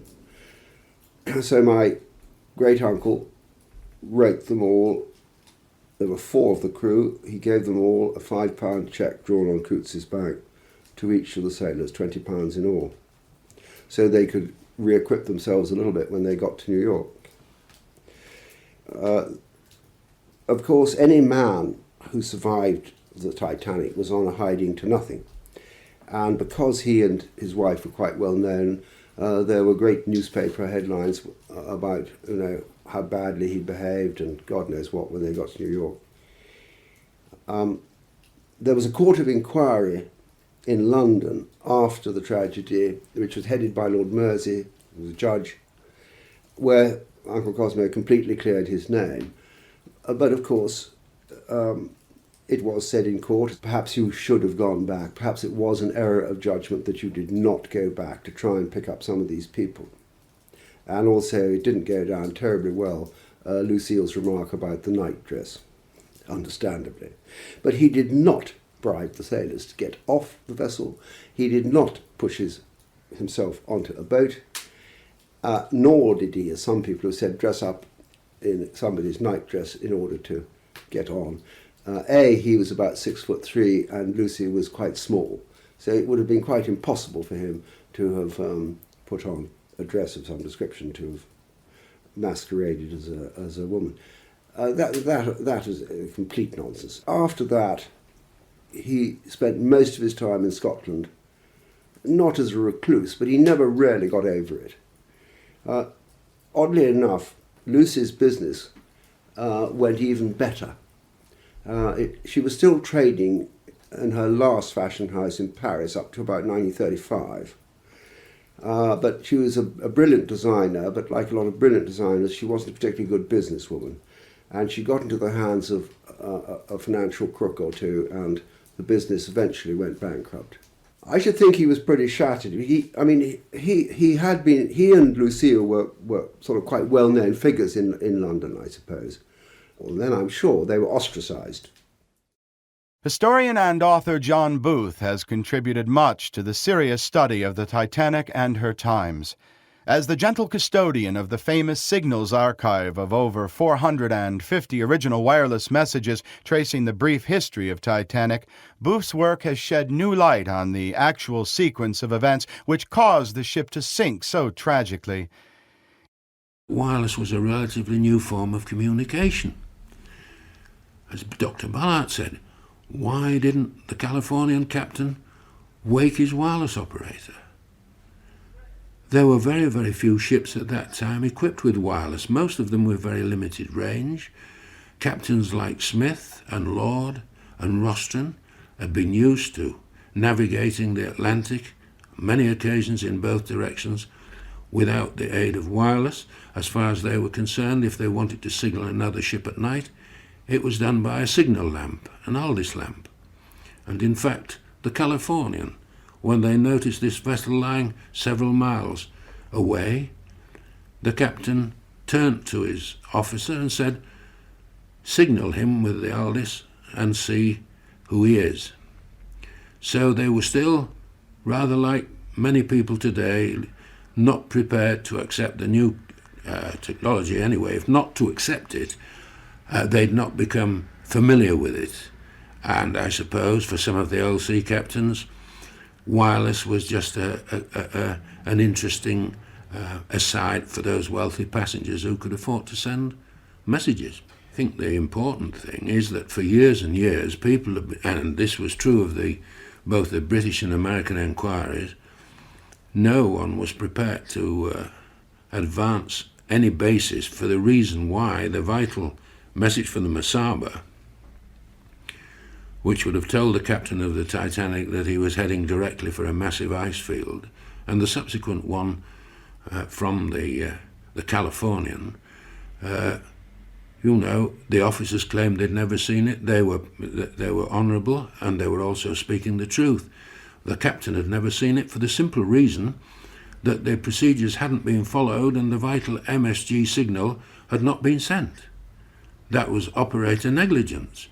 Now, as far as Captain Smith was concerned, they were heading for America. The idea that they were somehow attempting a record is nonsense. None of the White Star vessels were built for speed. The Mauritania and the Lusitania were much smaller and very much faster. It is true that there was a great interest day by day in the number of miles that the vessel has travelled. But the idea somehow that Mr. Ismay, the chairman of White Star Line, was popping down to the engine room and telling the chief engineer what speed he should go is absolute nonsense. There is no way that the captain of a vessel, even with the chairman of the line there, it may have been a little intimidating, not that I think it was, but there is no way that anyone from the line would have interfered with the captain's direction. No way. Here, John comments on the actions and expertise of Officer Boxall, as well as the mystery ship so close to the Titanic as she was in peril. Fourth Officer Boxall maintained to the end of his life that the position he worked out for the Titanic's position when she stopped was correct. It wasn't. It was 15 miles out, and Boxall was the man who fired off the distress rockets. He was aft on the vessel. He was at the rear of the vessel when he saw the lights of an approaching ship. And this vessel drew closer and closer until, in Boxall's own words, he could see the lights from her portholes with the naked eye. That ship had got to be within 1 to 1.5 miles away. The rockets were being fired as the vessel approached. It then turned about, showed a stern light, and eventually disappeared. This means that there was quite a large passenger liner in the vicinity of Titanic, hence the number of portholes. Now, there have been various theories advanced about a Norwegian whaler that was supposed to be in the area. But the Norwegian whaler wasn't equipped with portholes. Joseph Grover Boxall played a key role in the sequence of events that night as one of the first on the bridge following the accident. He immediately began assessing the damage along with his fellow officers. He remembers. When the iceberg was reported, I was sitting in my cabin having a cup of tea and immediately got up and walked along to the bridge when the crash came, and it didn't break my step. And I got to the bridge, and the captain had evidently arrived about the same moment, and I heard him say to Murdoch, what's the matter, what have you stuck? He said, we've stuck an iceberg, sir. He said, I'm going full speed astern, sir, on the port engine. He swung her head round towards port, and she was on the swing, and that's why she was torn. She was penetrated in 6 compartments. I didn't get down to the foredeck because I met a mail clerk coming up. And he said, Mr. Boxall, the mail room's filling. So I said, oh, carry on. I said, I'll go down there and have a look. So I continued on my way down, and I was standing on the top of a companionway from the sorting room down to the handing room. And I saw a bag floating by. I realized then that it was serious. Mr. Boxall recounts the anxious moments following his departure from the ship in the lifeboats. We got away clear of the ship, and we just laid on the oars until eventually they realized that she'd gone, and we heard all the screams. We couldn't do anything. Tim Lightoller himself has had an illustrious career on the sea. As a submarine captain throughout the 70s and 80s, he cruised the world's oceans inspired by his grandfather, C.H. Lightoller, second officer of the Titanic. Here he remembers his early years with his accomplished granddad. He was alive in the first 10 years of my life, and he talked to me when I was a sort of 7, 8, 9-year-old. And he told me about his joining the Titanic. My grandfather was the man who taught me my seamanship. I crewed for him on board his motor yacht, the Sundowner. He was a absolute through and through seaman. Let's face it, he'd served his time in sail. He'd been shipwrecked 7 times. He knew all there needed to be known about seamanship, and he was a wonderful instructor. He had a high set of standards, as I learned very quickly. I was a 7-year-old, and I was up at 7 o'clock in the morning, and I was due to clean the boat, get it ship-shape in Bristol fashion. He was appointed as the first officer originally, and went and joined the ship, but there was a new chief officer who was placed on board just for the one maiden voyage, and therefore the chief officer, Murdoch, stepped down to being first officer, and my grandfather was stepped down from first officer to being second officer, and it was thought to be only for that maiden voyage. He had the evening watch, and then he handed it over, and he went on his rounds around the ship, which took him a good hour and a half because of the size of the vessel and the newness of her. And then he had just turned into his cabin and was just drifting off to sleep when he felt some slight impact. And after that, of course, as everybody knows, things went into what resulted into the loss of the vessel. He woke up in his cabin. He realized things were going wrong. He then very shortly afterwards got a call. He made his way to the bridge, and Captain Smith told them to swing out the lifeboats, and so he went to the port side, which was his boat deck, and he started getting the boats swung out and boarding them, and the word came down quickly that they were to fill the lifeboats, women and children first. The problem with, remembering that this is back in 1912, is that you couldn't fill the lifeboats fully at the davits. You had to lower them halfway down, and then you would have filled them nearer the waterline of the vessel before they finally went into the water and became detached. So that is why those boats were not fully loaded when they got to the bottom. What didn't happen, of course, was that they didn't get topped up down at the water level, as far as I can understand. As he was loading each lifeboat, he detailed off a couple of crew members to go away with it to provide proper seamanship control of each lifeboat as possible. He also was taking, as he sort of sent one off down into the water, he would nip back and check through a bulkhead door to see the water level rising internally in the ship, and realized that time was running out. When he had got all the lifeboats away, he then went up onto a cabin tops, and there were some collapsible lifeboats, and he started preparing those to get ready. There was at some stage during the launching of the lifeboats that they were issued out with pistols, and I know that there were pistols issued. But he did, I believe, have to threaten a couple of, I think, Hispanic crew members who were trying to jump on board these floating lifeboats when he went up to get them ready, and he got rid of them, got the lifeboats ready, and they got them off the ship just as the ship went down. He went down with the ship, got trapped on a grating and was sucked down, and he thought he was going with it. He was a goner. And then very, very fortunately, a bubble of air came up. It must have been a boiler intake or something like that. And a bubble of air blew him free, and he was able to swim clear. And he made his way out to the floating upturned lifeboat with some people surrounding it. They climbed on board, and he got them there, and he got them drilled into balancing, of course, icy water and everything else like that. And subsequently, they were picked up when the first vessel arrived. They were on this upturned lifeboat. I can't remember the number. I think it was about 20 or 30 of them.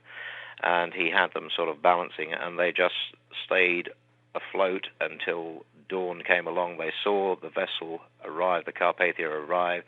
It was maneuvering around, picking up lifeboats, and I believe that he was getting quite concerned that it wasn't going to reach his boat in time to save them, but fortunately it did. I know that he witnessed a number of people who were in the water because they couldn't get them out of the water, and people who died in the water from the sheer cold and exposure. He did his best to save as many lives as he possibly could in the circumstances. I know that there was a great deal of pressure, inevitably, in his position as the senior surviving officer. He knew that he would be very much in the limelight for interrogation, as it were. There was obviously a great deal of pressure from the White Star Line to cover their tracks as well as they could, and I believe that that would have created a difficulty, that he was falling between two stools. On the one hand, he was a professional seaman, and he knew what the real facts and the truth were, and at the same time, he was an employee of the White Star Line, and he had to conform to what their standards were. At the end of the day, I think he was able to give true facts at the inquiries in New York, and make statements, but there was, I think, a lot of covering up being done by the White Star hierarchy. When he came back, there were inquiries back in London. There was a full board of inquiry in London. I know that he was very much respected for the efforts that had been made to save passengers' lives. I know that he was loyal to the company in that he didn't give what would be his professional opinion as to the provision of number of lifeboats for the total number of people on board. And after the event, I think he had a complete clean sheet. He was totally exonerated of any blames for any mishaps. But after that, it became abundantly apparent that the White Star Line didn't want anybody whose name was associated with the Titanic. They would like to lose them as quietly and as quickly as possible. Fortunately, in a strange way, the First World War came up, and he transferred into the Royal Naval Reserve and wound up in command of a couple of destroyers in the Dover Patrol, and indeed sank a submarine. But when he went back to the merchant service, the White Star Line, after the war, it became abundantly clear that they just wanted to lose him, and that whilst they wouldn't sack him because that would create bad publicity, but they really didn't want to know him. And whereas by that stage he would probably have almost certainly have been appointed to a command, they just wanted to let him go. And so he swallowed the anchor, I think in about 1924, 25, something like that, and went along and told them that he'd be leaving, and they just said, "Oh, really? Okay, goodbye." Charles Herbert Lightoller was perhaps the finest overall seaman on board the Titanic. A sailor of the highest expertise, experience, and ethics, he moved on from his brief tenure aboard the Titanic to a brilliant career as a naval officer. During the Second World War, he astounded the world by fearlessly sailing his 60-foot pleasure craft, the Sundowner, into the Battle of Dunkirk and subsequently rescued over 100 doomed men under heavy fire from the Nazis. In this never-before-heard interview, the late commander recalls the final hours of Titanic. It was as smooth as the proverbial mill pond. In any other circumstances, those conditions would have been ideal. But anyone with experience of ice at sea knows that those very conditions, and a moonless night, only render the detection of icebergs all the more difficult. We were steaming at a good 22 knots. At 10 o'clock, I was relieved as officer of the watch by Murdoch. I expect his watch went on as mine had done, and nothing to hear except the distant roar of the water at her bows, when there were 3 sharp clangs on the crow's nest bell, followed by a cry from the lookout cage, "Ice right ahead, sir." The order had been given, all hands on deck. When the boats were stripped and cleared, they were swung out and lowered to the level of the boat deck. Just a little while before they were ready to swing out, I happened to meet the captain, and I asked him, "Shall I get the women and children away, sir?" He just nodded. So I started to fill the first boat. I told them it was merely a precaution and that very likely they'd all be taken on board again at daylight, or at the worst, taken on board the ship everyone could clearly see only a few miles away. There were actually cases where women absolutely refused to be put in a boat. I remember one young couple. I asked the girl if I should put her in a boat, but no, she wouldn't be parted from her husband. "Not on your life," she said. "We've started together, and we'll finish together."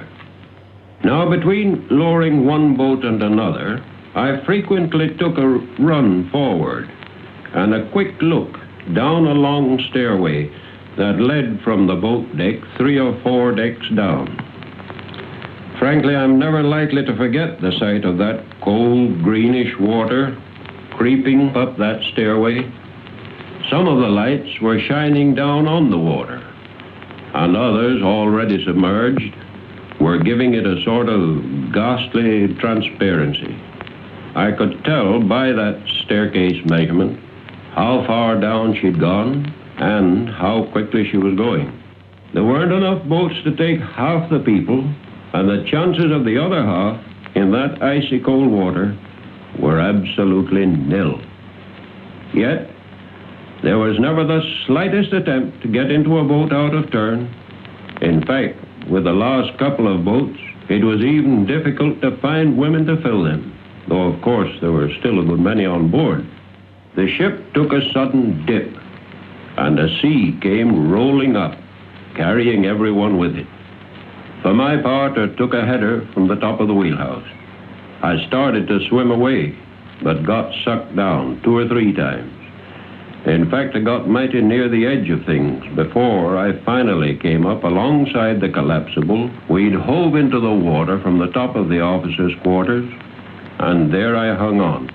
A bit later, the forward funnel guys carried away, and the funnel, weighing perhaps 50 or 60 tons, fell down with a crash on the water.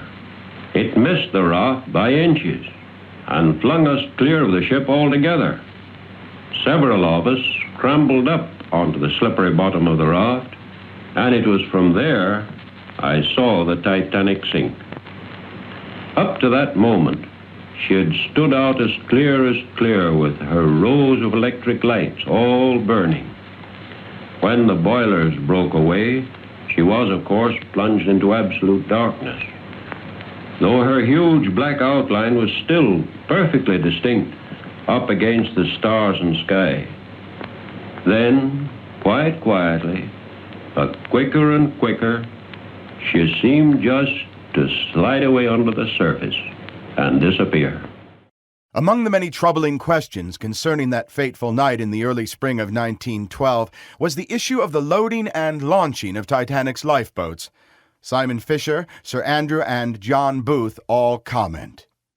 When you look at the situation at the time, a few days before they'd actually seen a small liner sucked away from its quay by the suction of the ship. They all thought that when the ship sank, all the boats would be drawn down into the whirlpool, which wasn't the case actually. And Smith launched a lot of the boats half full and telling them to go around to the stern of the ship and load people through the doors, which really was completely unacceptable. You couldn't have done that. There was a big mistake made in that because the boats were designed to launch people fully loaded with 65 or so people in. But the officers didn't know that, and they launched the lifeboats half empty because they feared them buckling when they were being launched. The Titanic didn't have enough lifeboats, but the other thing was that having been going pretty quick at 22 knots and hit this immovable object, the iceberg, the ship was listing at quite an angle. I think that probably means that on one side of the ship, port or starboard side, they can't release the lifeboats so easily because of the angle that the vessel is. When it was reported to Captain Smith by Thomas Andrews, the managing director of Howland and Wolff, that Titanic was undoubtedly going to sink and would remain afloat even with the use of the ship's pumps for less than 2 hours, instructions were given to unship the lifeboats, to load in women and children, and to launch them. But as far as the majority of the passengers were concerned, and certainly the first-class passengers at that time, there was no visible indication that the ship was sinking. And a great many passengers refused to get into the lifeboats, and therefore the order was given, well, lower away with what you've got, and then come round to the stern of the ship and pick up additional people. But they would not get into the lifeboats. Who is going to descend on a dark night with no moon nearly 90 feet into the North Atlantic with the weather conditions freezing, however calm the water might be, and leave the shelter of a nice warm ship which everyone said would never sink? Of course, as the water entered the forward part of the vessel and the water stepped over the watertight bulkheads and the bow began to drop, people then began to realize that in fact the ship was sinking. And it's interesting, Colonel Gracie's account of the departure of the lifeboats, as the position became more aware, more and more people were leaving in the lifeboats. In fact, some of the later lifeboats were overloaded. The attempts by the crew to release one particular collapsible, there were 16 lifeboats, which was the required number that the Board of Trade needed or insisted upon, plus 4 additional collapsible boats. And one of these, when they tried to release it from the officers' quarters, a wave swept over the vessel, and of course the lifeboat went into the water. And it was on this lifeboat that the second officer, Lightoller, steered it along, persuading the crew to put their weight to the left or the right in order to keep themselves afloat.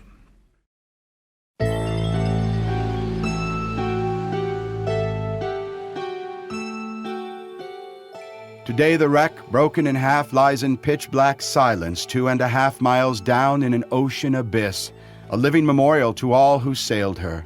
Strewn across the ocean floor lay a deck chair, a china doll's head, a toothbrush and comb, a diamond bracelet carving out the name Amy. All reminders that our lives, too, hang by a tenuous thread, that these victims, like victims everywhere, have a story to tell, as do the brave survivors. Sadly, however, the once mighty Titanic is being slowly eaten away, some 20% already dissolved by the sea. Within a generation or so, it will remain only a memory. Titanic, even on her brief maiden voyage, provided a rare service for those who continue to board her in dreams. She managed to whittle humanity down to one common denominator and expose our shared fears, hopes, and dreams. In that respect, it is truly an ageless tale.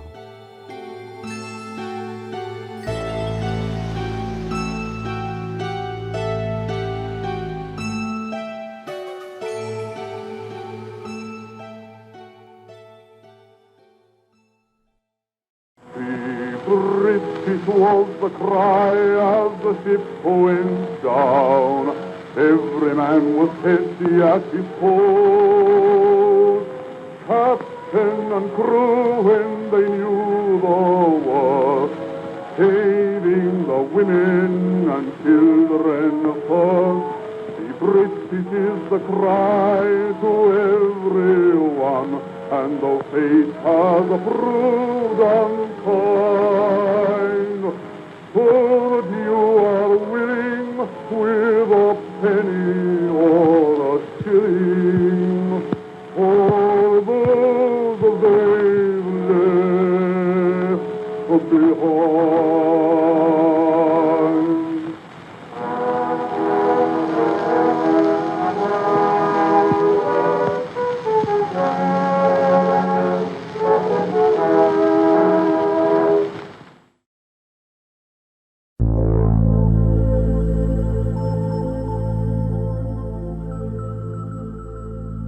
The clock above the grand staircase stopped forever at exactly 2:20 a.m. on April 15th, 1912, and the world held its breath.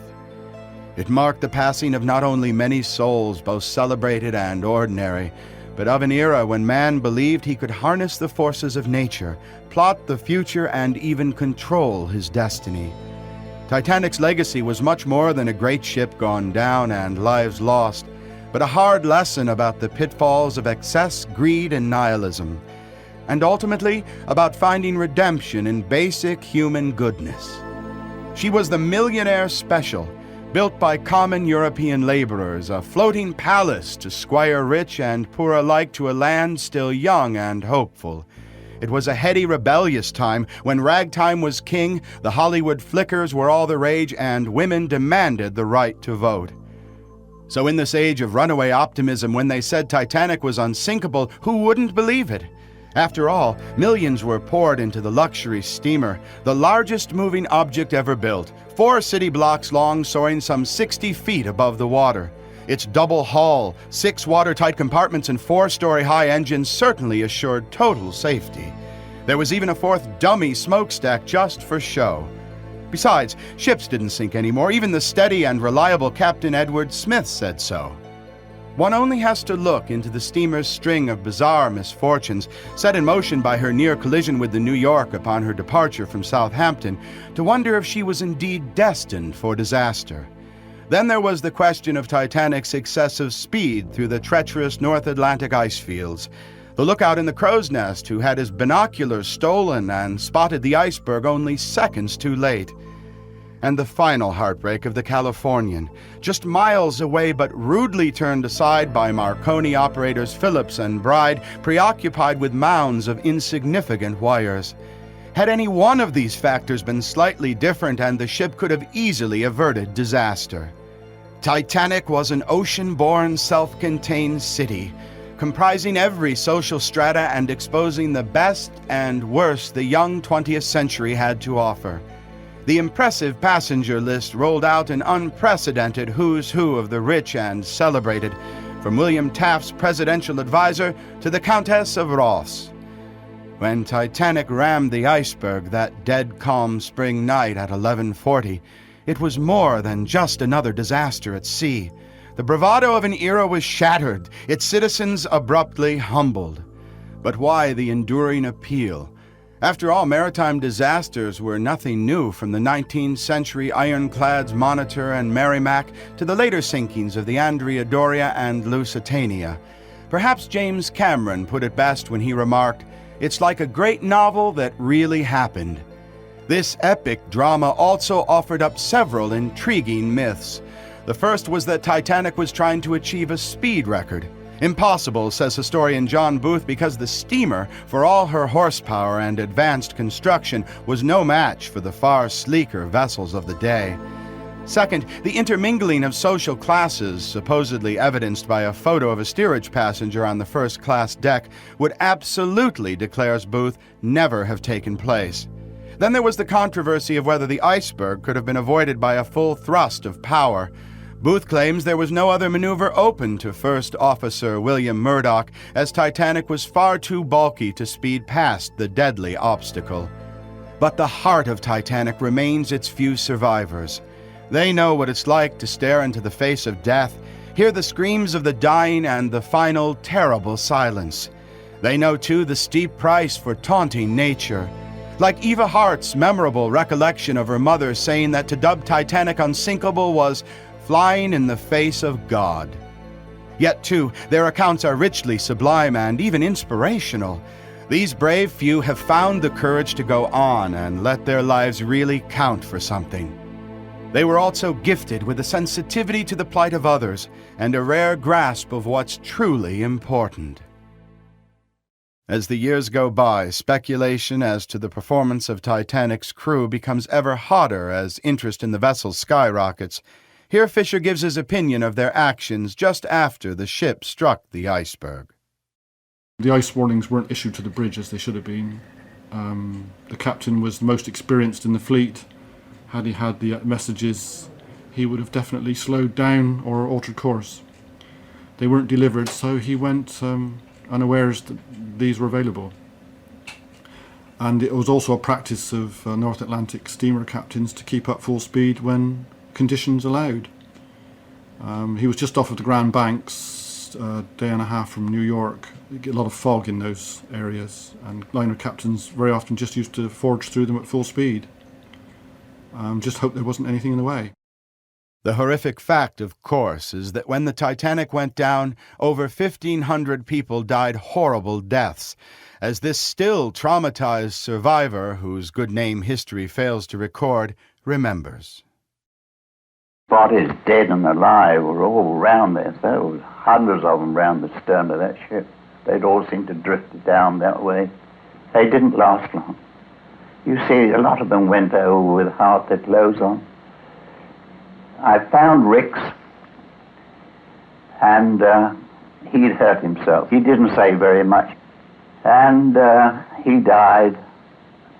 The cries and prayers had all subsided. Some of them didn't leave their cabins even. And they must have died in their cabins. And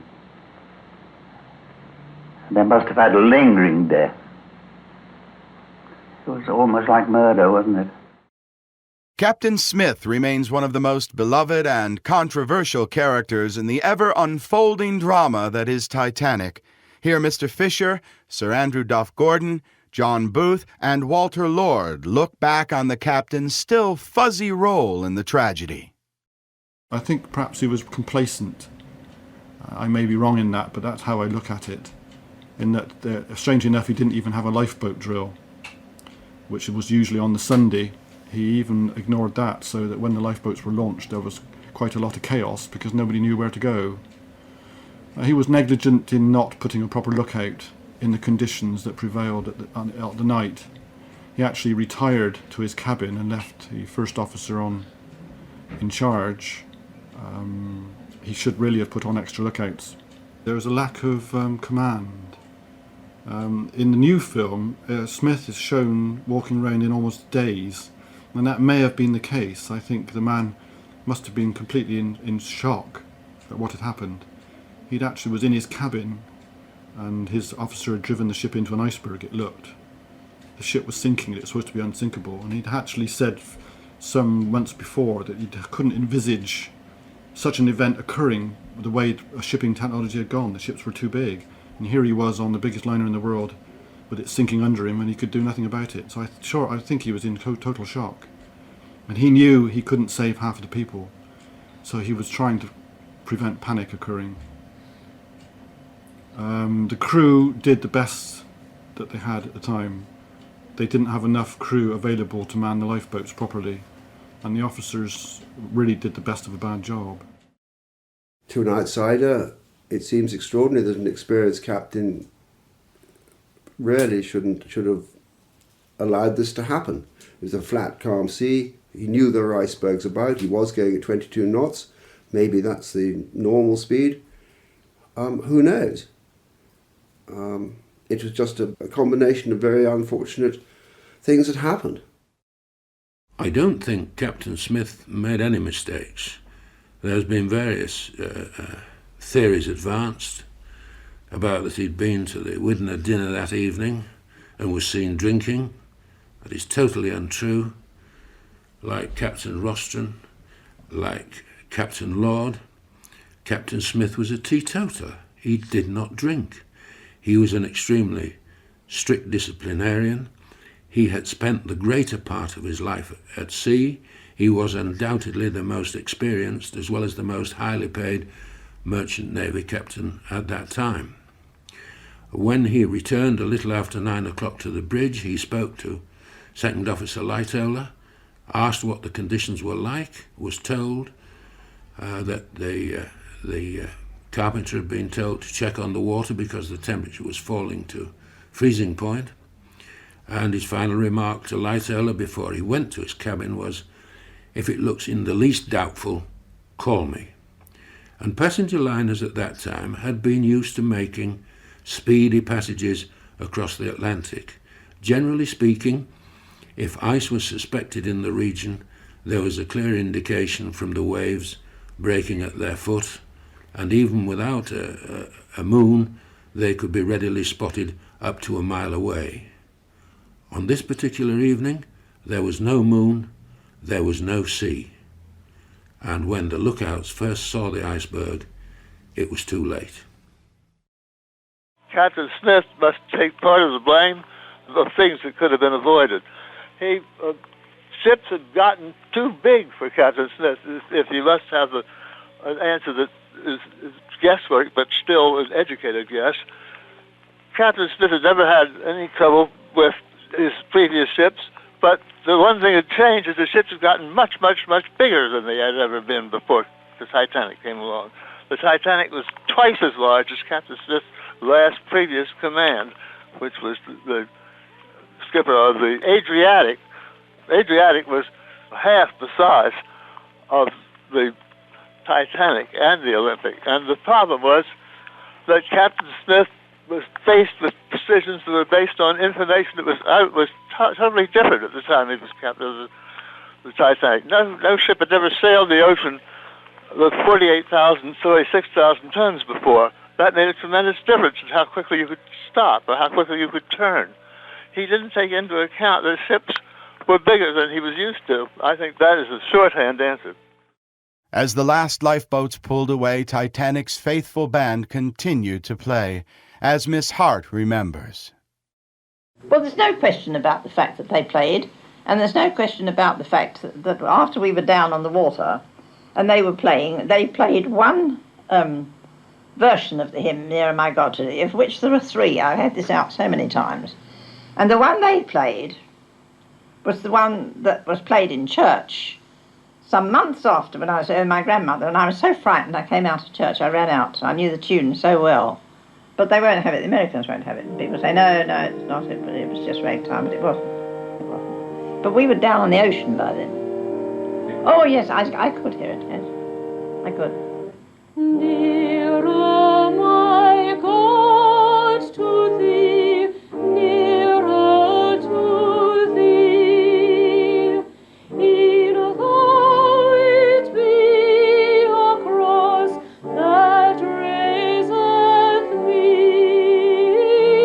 still all my song shall be nearer, my God, to thee, nearer to thee. Amongst the many gallant hearts of the Titanic, Wallace Hartley, the ship's heroic band leader, was certainly one of the bravest. As the ship was literally going down, he and the other 8 musicians continued to play in an effort to console the terrified passengers. He is remembered by one of the city fathers of Hartley's hometown of Cone. We don't get many heroes in Cone, but I do think that Wallace was one of them, and I think he should be remembered as such. How many people, or men, should I say, would have stayed at his post as a ship was sinking underneath him? He tried to calm the passengers who were coming near to the stage of panic, and he tried to calm them with his music, and so did the rest of the band, for that matter. There we have a scene outside the top of Skipton Road Primitive Church, going along towards Colne Cemetery of the Wallace Hartley funeral. And that depicts two trams along Keighley Road with the people lining the streets at either side. And on that day, above 40,000 people were in Colne, and there has never been as many people in Colne since that day in 1912.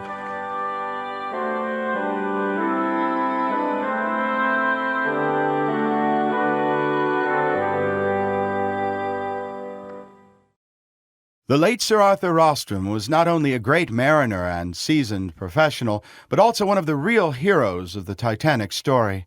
In this never-before-heard memoir, the gallant captain recounts his rescue of the ship's survivors from the ice-strewn corridors of the North Atlantic.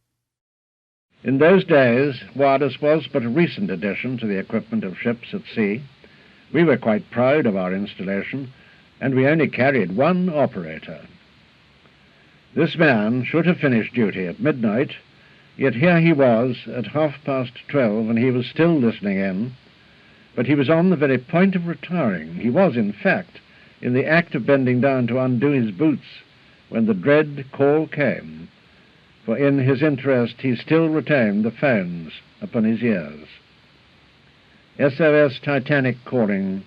We have struck ice and require immediate assistance. And throwing the earphones on the table, he raced to the first officer who was on watch at the time. It is a dramatic thought that if the signal had been 2 or 3 minutes later, we wouldn't have picked it up. The news was at once brought to me. Curious how trivial things stamp themselves on the mind in moments of crisis. I can remember my door opening, the door near the head of my bunk which communicated with the chart room. I had but recently turned in and wasn't asleep, and drowsily I said to myself, who the dickens is this cheeky beggar coming into my cabin without knocking? Then the first officer was blurting out the facts, and you may be sure I was very soon wide awake, with thoughts for nothing but doing all that was in the ship's power to render the aid called for.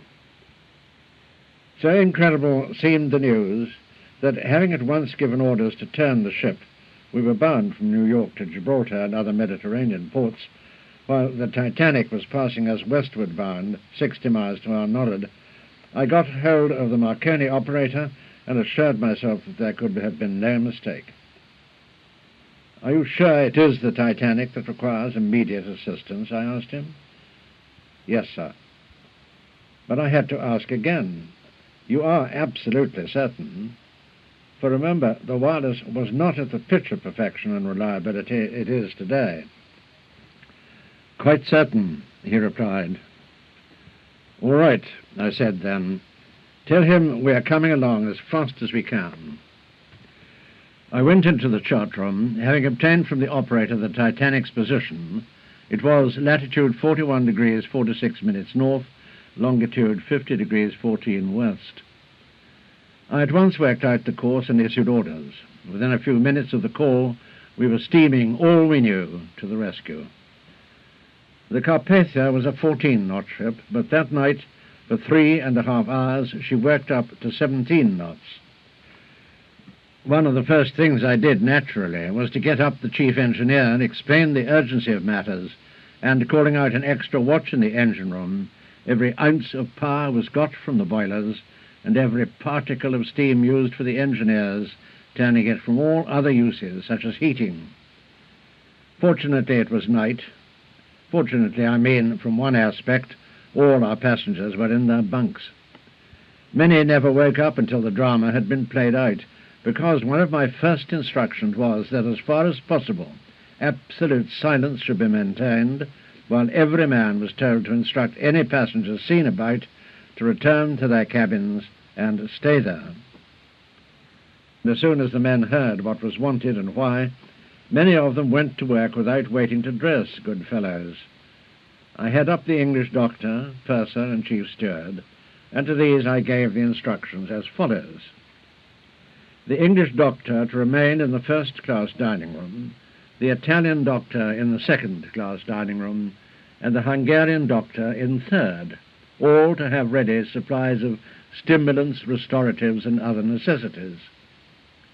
purser with his assistant purser and chief steward to receive the rescued at the different gangways, controlling our own stewards and assisting the Titanic passengers to the different dining rooms for accommodation and attention.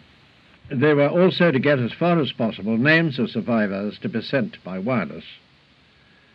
The inspector, steerage stewards and masters-at-arms to control our own steerage passengers, keep them out of the third-class dining hall, and to restrain them from going on deck. Chief steward to call all hands and have coffee ready for our men, and soup, coffee, tea, etc. for the rescued. Blankets to be placed ready near gangways, in saloons and public rooms, and others handy for the boats. All spare berths in steerage to be prepared for Titanic's third-class passengers, while our own steerage occupants were to be grouped together. To all it was enjoined that the strictest silence and discipline should be maintained, while a steward was to be stationed in each gangway to reassure our own passengers should any hear noise and inquire. Such inquirers to be asked politely but firmly to return to and remain in their own cabins.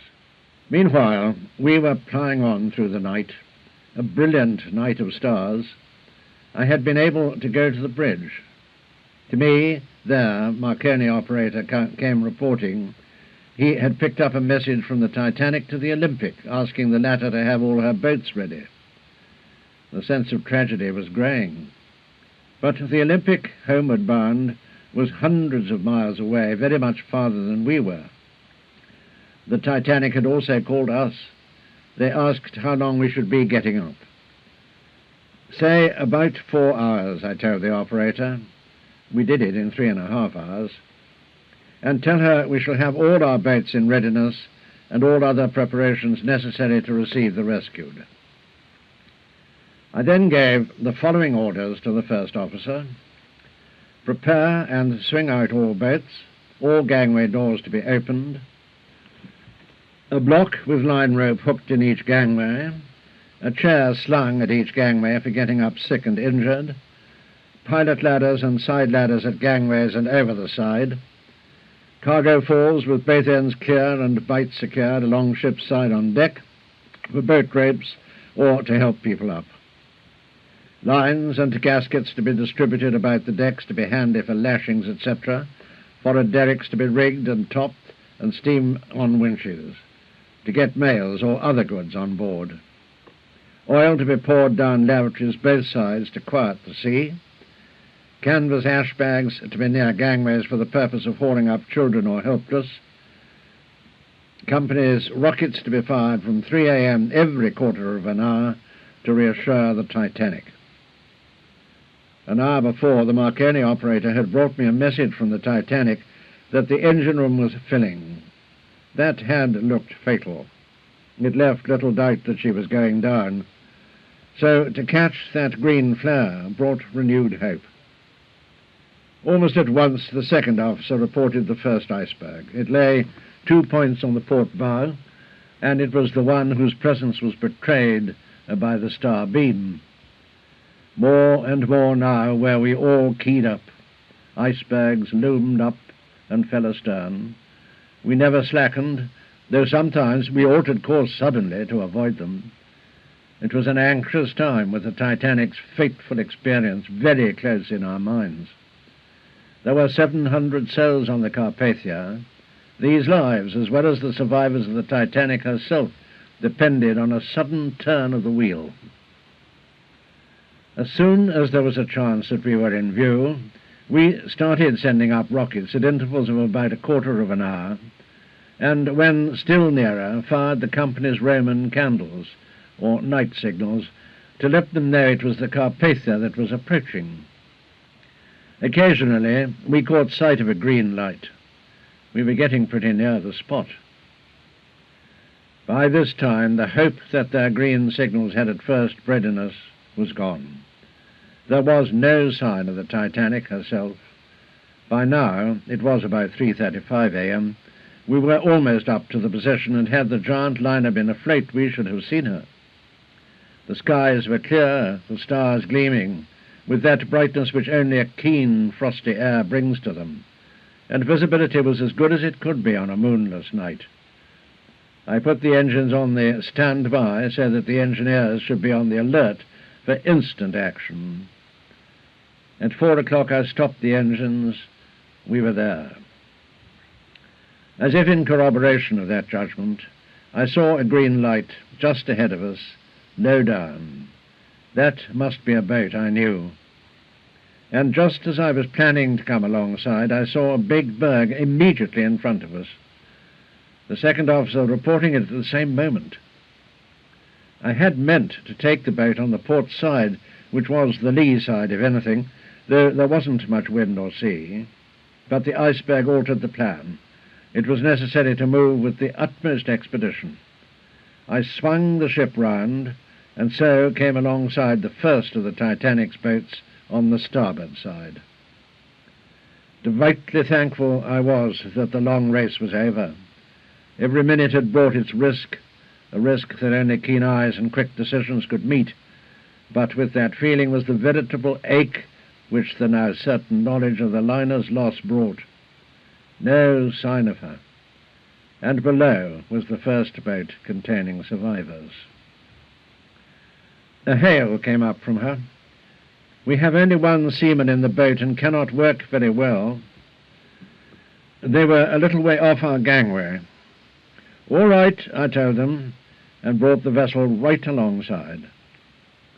Then they started climbing aboard. Obviously they had got away in a hurry, for there were only 25 of them, whereas the capacity of the boat was fully 40. They were in charge of one officer. I asked that this officer should come to me as soon as he was on board, and to him I put the heart-rending inquiry, knowing with a terrible certainty what his answer was to be. "The Titanic has gone down?" "Yes," he said. One word that meant so much that the man's voice broke on it. "She went down at about 2:30. An hour and a half ago. Alas, that we hadn't been nearer." But there was no time for vain regress. Daylight was just setting in, and what a sight that new day gradually revealed. Everywhere were icebergs. About a third of a mile on our starboard beam was the one that a few minutes ago had faced us. Less than 100 feet off our port quarter was a growler, a broken-off lump of ice 10 to 15 feet high and 25 feet long, but stretching as far as the eye could reach were masses of them. I instructed a junior officer to go to the wheelhouse deck and count them. 25 there were over 200 feet in height, and dozens ranging from 150 down to 50 feet. And amid the tragic splendor of them as they lay in the first shafts of the rising sun, boats of the lost ship floated. From that moment we went on picking them up, and as the rescued came aboard, their thankfulness for safety was always mingled with the sense of their loss and the chattering cold that possessed them. Many of the women had been hours in those open boats, shielded from the almost Arctic cold only by a coat hastily thrown over night clothes, telling of the urgency with which they had left the ship, suggesting to the imagination awful, long drawn-out anxiety before the slips were loosed and the boat was on the water and away. Slowly we cruised from boat to boat, and as we neared the end of our questing, one gathered the enormity of the disaster. Altogether, we picked up 705 persons, but on the Titanic, crew and passengers numbered over 2,000, so many hundreds lost who a few hours before had been members of a gay and distinguished company halfway through the maiden voyage of one of the world's largest liners. While we slowly cruised, we held a service in the first-class dining room in memory of those who were lost and giving thanks for those who had been saved. Except for the boats beside the ship and the icebergs, the sea was strangely empty. Hardly a bit of wreckage floated, just a deck chair or two, a few lifebelts, a good deal of cork, no more flotsam than one could often see on a seashore drifted in by the tide. The ship had plunged at the last, taking everything with her. I saw only one body in the water. The intense cold made it hopeless for anyone to live long in it. It wasn't for us to remain, especially as about this time, 8 o'clock, we saw another ship coming. This was the Californian, and all the night had been lying not many miles away, hove to because of the ice. We signalled her now, asking her to continue searching as we were about to make for New York. The sea was rising, and I was anxious to get well away from that danger zone in good daylight.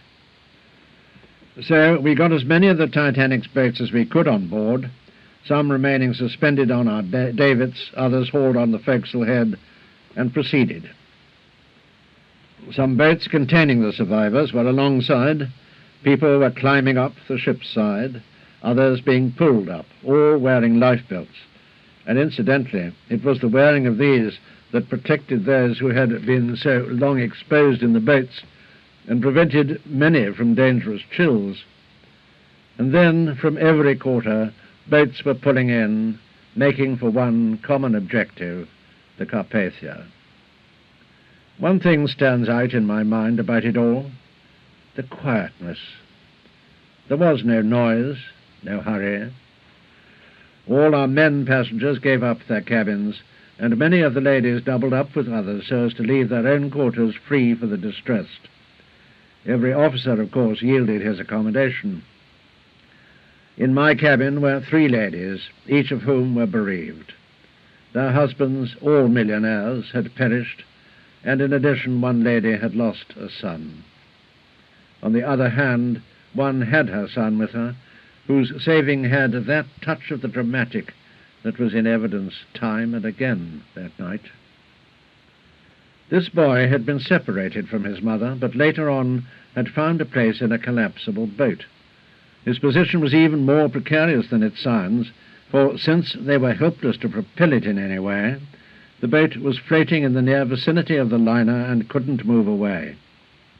It was right under her stern, and from this boy I heard a graphic account of how the Titanic upended herself and remained posed like some colossal nightmare of a fish, her tail high in the air, her nose deep in the water, until she dived finally from human sight. That collapsible was fortunate not to have been sucked down with the ship. Probably the suction was lessened by reason of the pause and then the sliding movement she took. At all events, the helpless boat merely bobbed a little dangerously and remained afloat. In a little while, a ship's boat came near. It was hailed, and the boy was taken into her, and the first person whom he saw in this rescuing boat was his own mother. Some of the first boats may have got away not filled to capacity, but later others certainly were overloaded, and there were heart-rending moments when 2 well-laden boats pulling about encountered poor fellows swimming in that ice-cold sea. In this case I am recounting, a boat's gunwale was seized forward by a swimmer. It was well before dawn. No one could see who it was, but many voices were raised protesting against him being hauled in. "We're full, we're full," they cried. "Don't let him come in." One woman in the stern sheets, however, nursing her sorrow of a husband left behind on the sunken ship, begged for the swimmer to be taken in. The pity in her pleading prevailed, and she knew the swimmer had been saved before she sank back into the frozen coma that great tragedy engenders.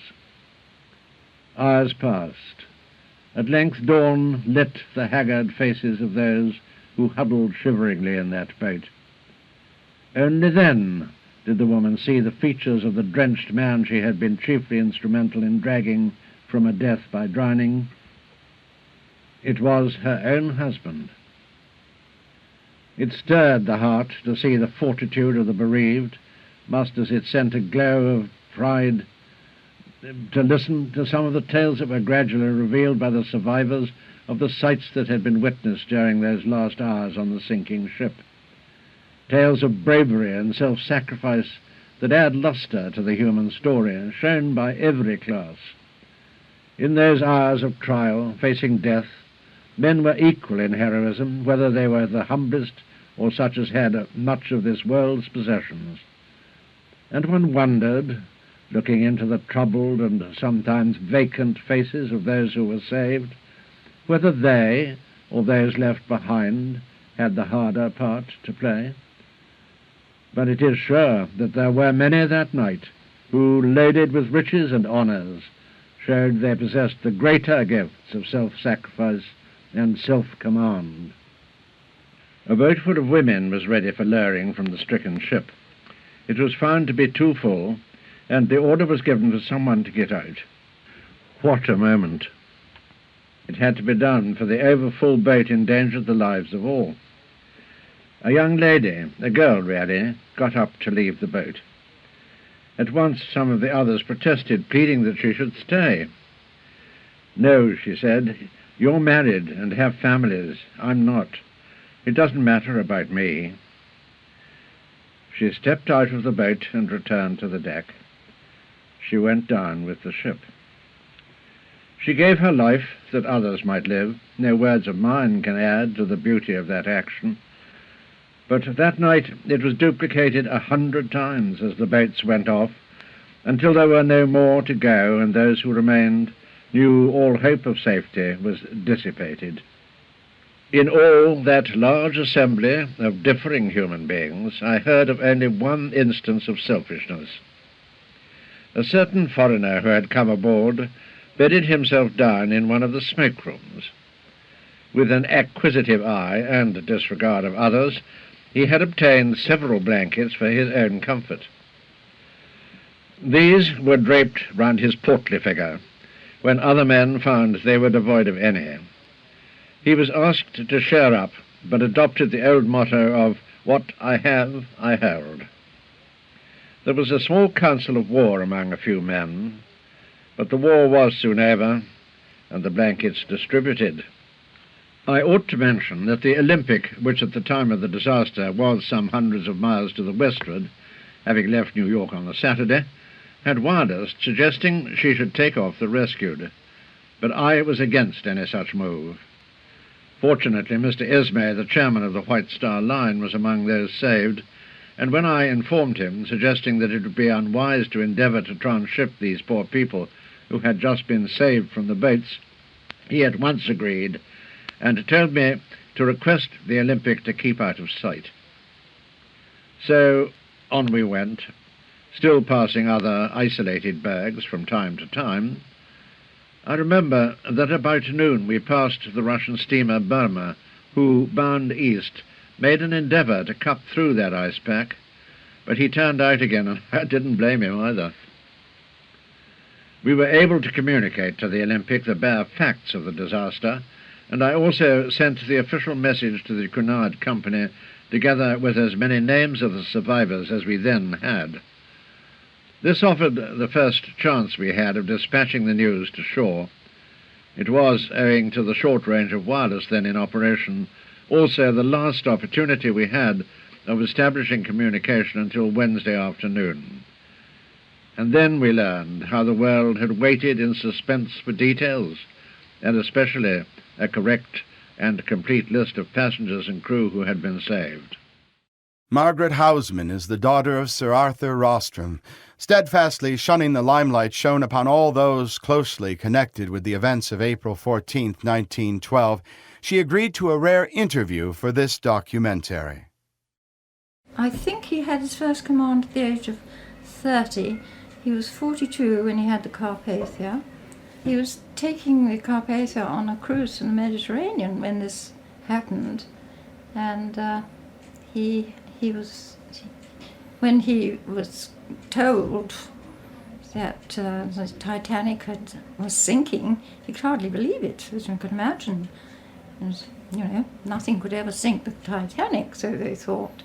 Anyhow, my father did say that he actually saw some icebergs, because it was pitch black night, apart from the stars, no moon.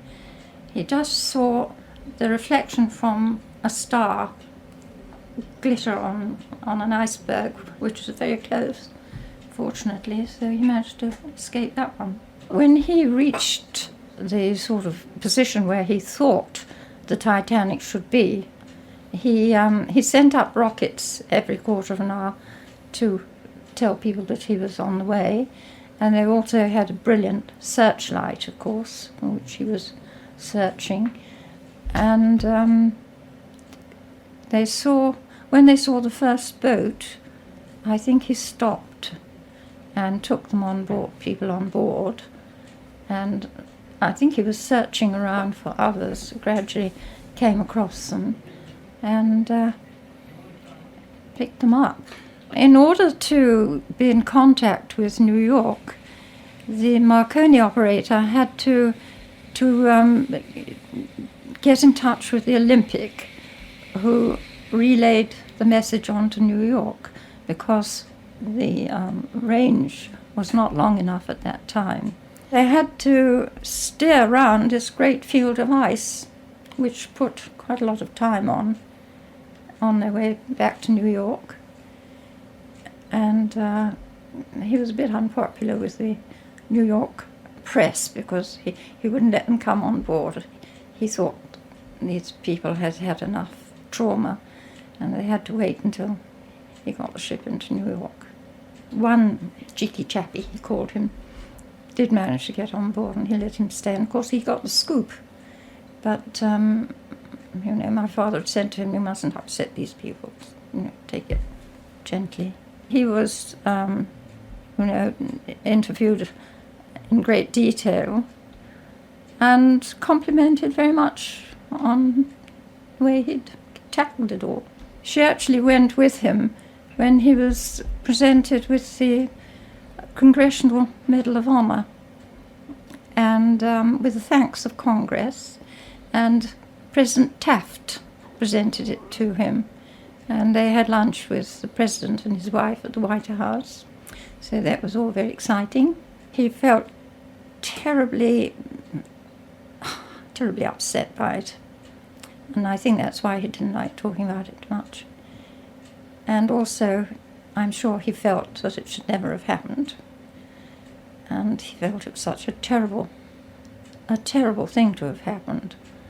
And, because all the people who came, who were rescued, had lost dear ones, and they must have been in a shattering state. The great thing about it was that it was such a magnificent ship, and it was supposed to be absolutely watertight, no matter what happened with these supposed watertight compartments. And it was like sort of talking in the face of God, saying it couldn't happen. And of course it did. And that was such a shattering thing, particularly at the time, I think. People couldn't take it in at first.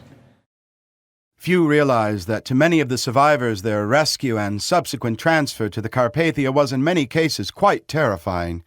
Here the wife of a survivor and Eva Hart recall the method by which they were hauled on board. My name's Grace Richards, and my husband was a survivor as a little boy, aged 3. In fact, the exhibition now, there is a large picture of him taken in the sack that was thrown down from the Carpathia into the lifeboats that the children were put in and then hauled aboard. And there he is standing in his little sack. So there was his mother, his grandmother, an aunt and uncle that were brother and sister of his mother, and then there was him, aged 3, and his brother, aged 10 months. And all of them, bar the uncle, were saved in lifeboat 13. And all through his life, he found number 13 very, very lucky. We were picked up in the morning by this little ship, the Carpathia, and the rescue of people from lifeboats in mid-ocean is quite a terrifying thing. These little boats, shall we say, draw up alongside, for want of a better expression, what looks like an enormous vessel. She was quite a small vessel, the Carpathia, but she looked big from there. And then how did you get on board? You don't have a gangplank like you do when you're ashore. And so they opened a sort of, I don't know whether the word is right, a hatch in the side of the ship where the luggage used to be laid. And they threw down rope ladders, and people like my mother and other grown-ups had to climb up in mid-ocean up a swaying rope ladder, which she said was the most terrifying thing. A sailor behind sort of holding on. And then what can the children do? We couldn't climb up a rope ladder. So they got these big luggage nets. The mesh is very wide apart. It's quite a big mesh. Children would have slipped through it, small children. Anyway, our legs and feet would have gone through it. So each child was put in a sack. And I remember being petrified when I was put in that sack and it was tied around, and the sack full of these children were put into these huge nets, and quite safely, of course, hauled aboard. But that really was quite terrifying. And then having got on board, of course, I couldn't find my mother. And I didn't find her for hours, but eventually I found her. And I'm quite sure one of the most pathetic things must have been the whole of the next day, how these poor women, such as my mother, roamed about the ship looking to see if they could see the husband they left behind. But no one found anyone. And we just went to New York in this little ship, and then my mother's first words were, when she landed, "How soon can I go home?" We came straight back here. For Titanic's freezing, traumatized survivors, the Carpathia was a godsend, as John Booth recalls. Well, many of them were in their night clothes. Fortunately, in Captain Rostron's opinion, the fact that all were wearing life jackets, this had helped to combat the cold. It was extremely cold. It was below freezing in the North Atlantic that night. But he was pleased to report a day or two later from the various doctors on board that none of the passengers appeared to be any worse from their terrible experience. Their health was good, and they were accommodated as best was possible, because of course the Carpathia was a relatively small vessel compared to the opulence and size of the Titanic. And here was Captain Rostron now having to make haste to get to New York with 705 additional passengers on board. The psychological condition of most of the survivors was stunned silence. Many of them roamed the ship trying to find whether a husband or a wife or a child had been saved. Many of the survivors were met by relatives. As far as the crew was concerned, they were accommodated in the usual accommodation that's made available to seafarers. They were very concerned about this. They found that the standards were somewhat low. Many of them required clothing. There was a certain generosity from some of the survivors. I think it was the Saks departmental store. They sent on a signal ahead, ordering clothing for the ladies. A similar thing happened with some of the males on board. And of course, whilst they were on the Carpathia, a great many of the Carpathia passengers made available their own clothing for use by the survivors, some of whom were there in flimsy night dresses, merely with a life jacket over their clothing. In this clip, Melvina tells of being held by the other survivors on board the Carpathia. The first and second class people all wanted to hold me, and they were allowed to hold me for 10 minutes each. And I think that's quite amazing, because I was the youngest survivor. I was such a baby. And that was in all the papers at the time, because I got one of the papers. The human face of the Titanic tragedy is as varied as the people who rode her. Here are the recollections of the families of just a few. Well, my father was a chief steward on there, and he came off on the last lifeboat. We've been showing telegrams, some from America to say that he was safe, others from Plymouth to say that they'd arrived there, and keys to the Veranda Cafe. I'm the niece of a survivor who was crossing on the Titanic at the age of 19. She was going to work in America as a secretary.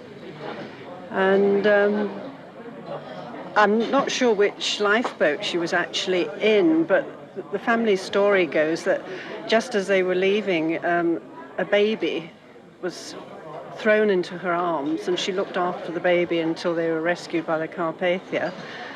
And I'm not sure how true this is, but it seems that the baby had lost both parents and was due to inherit a great fortune. And when they got to America, the other relatives of the child didn't want to know it. My grandfather went down on it, and I was told this as a boy in the town where I came from, Poole, Dorset, that he went down. His name was Shannon. He came from Queenstown, County Cork. When I inquired into his place on the boat, on the passenger list, there was no name of Shannon. Last year I went back to Poole. My uncle told me he changed his name to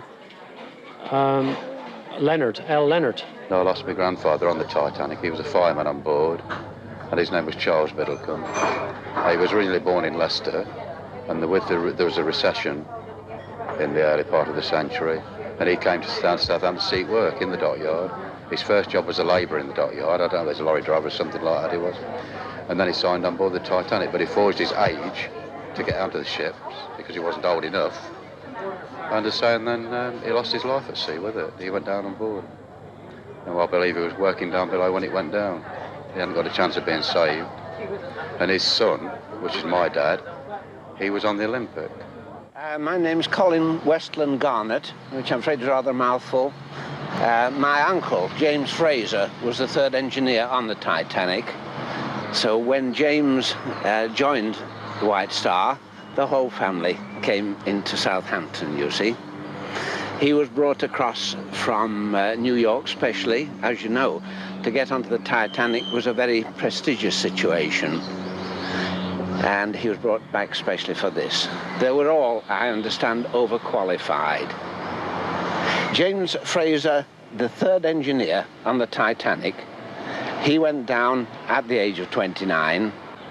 30 years later, his son, with the same name, the same age, was torpedoed on convoy duty and went down almost at the identical position. He was one of those that happily, as they thought, transferred from the Olympic to the Titanic, which was in effect, you know, the prestige ship, of course, of the day. And a lot of them did have reservations about the Olympic because she had one or two accidents.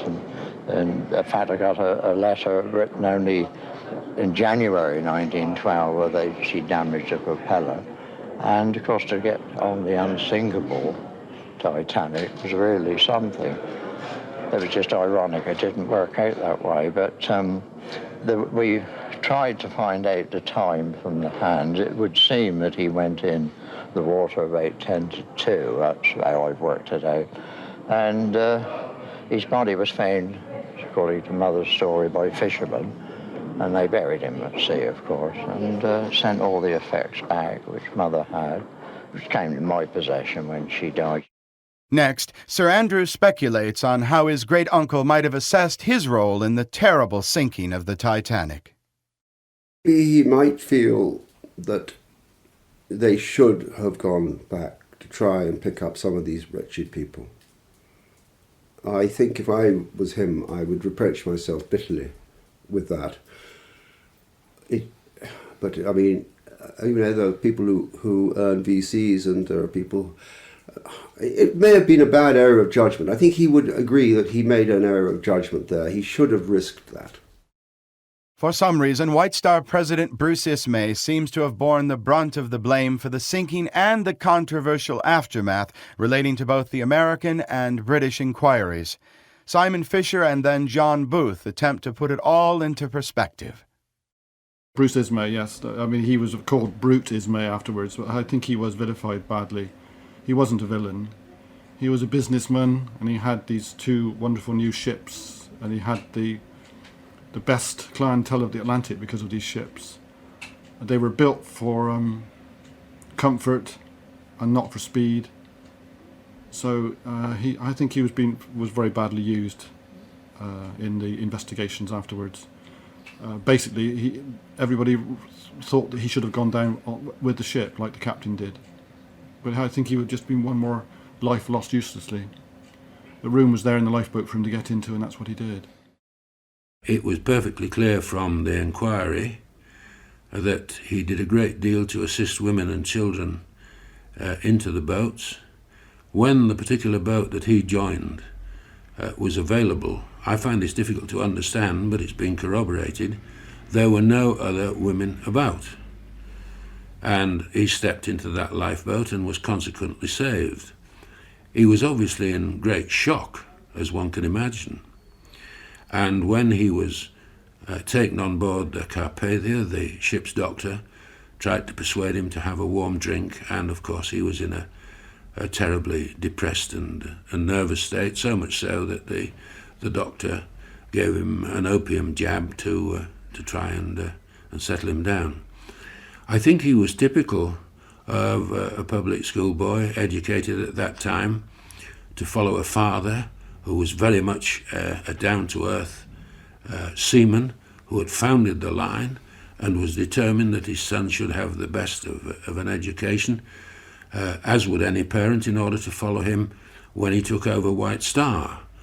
As far as Mr. Ismay was concerned, he left the White Star line, but one of his other business interests, he became a director of the London, Midland and Scottish Railway in 1922, and the suggestion that somehow he became a recluse and disappeared into Ireland is quite untrue. Dr. Robert Ballard was one of many who sought to discover the Titanic's final resting place. Unlike the others, however, he actually pulled it off, finally locating the vessel on September 1st, 1985. What follows is an excerpt from a press conference subsequently held to announce his dramatic findings.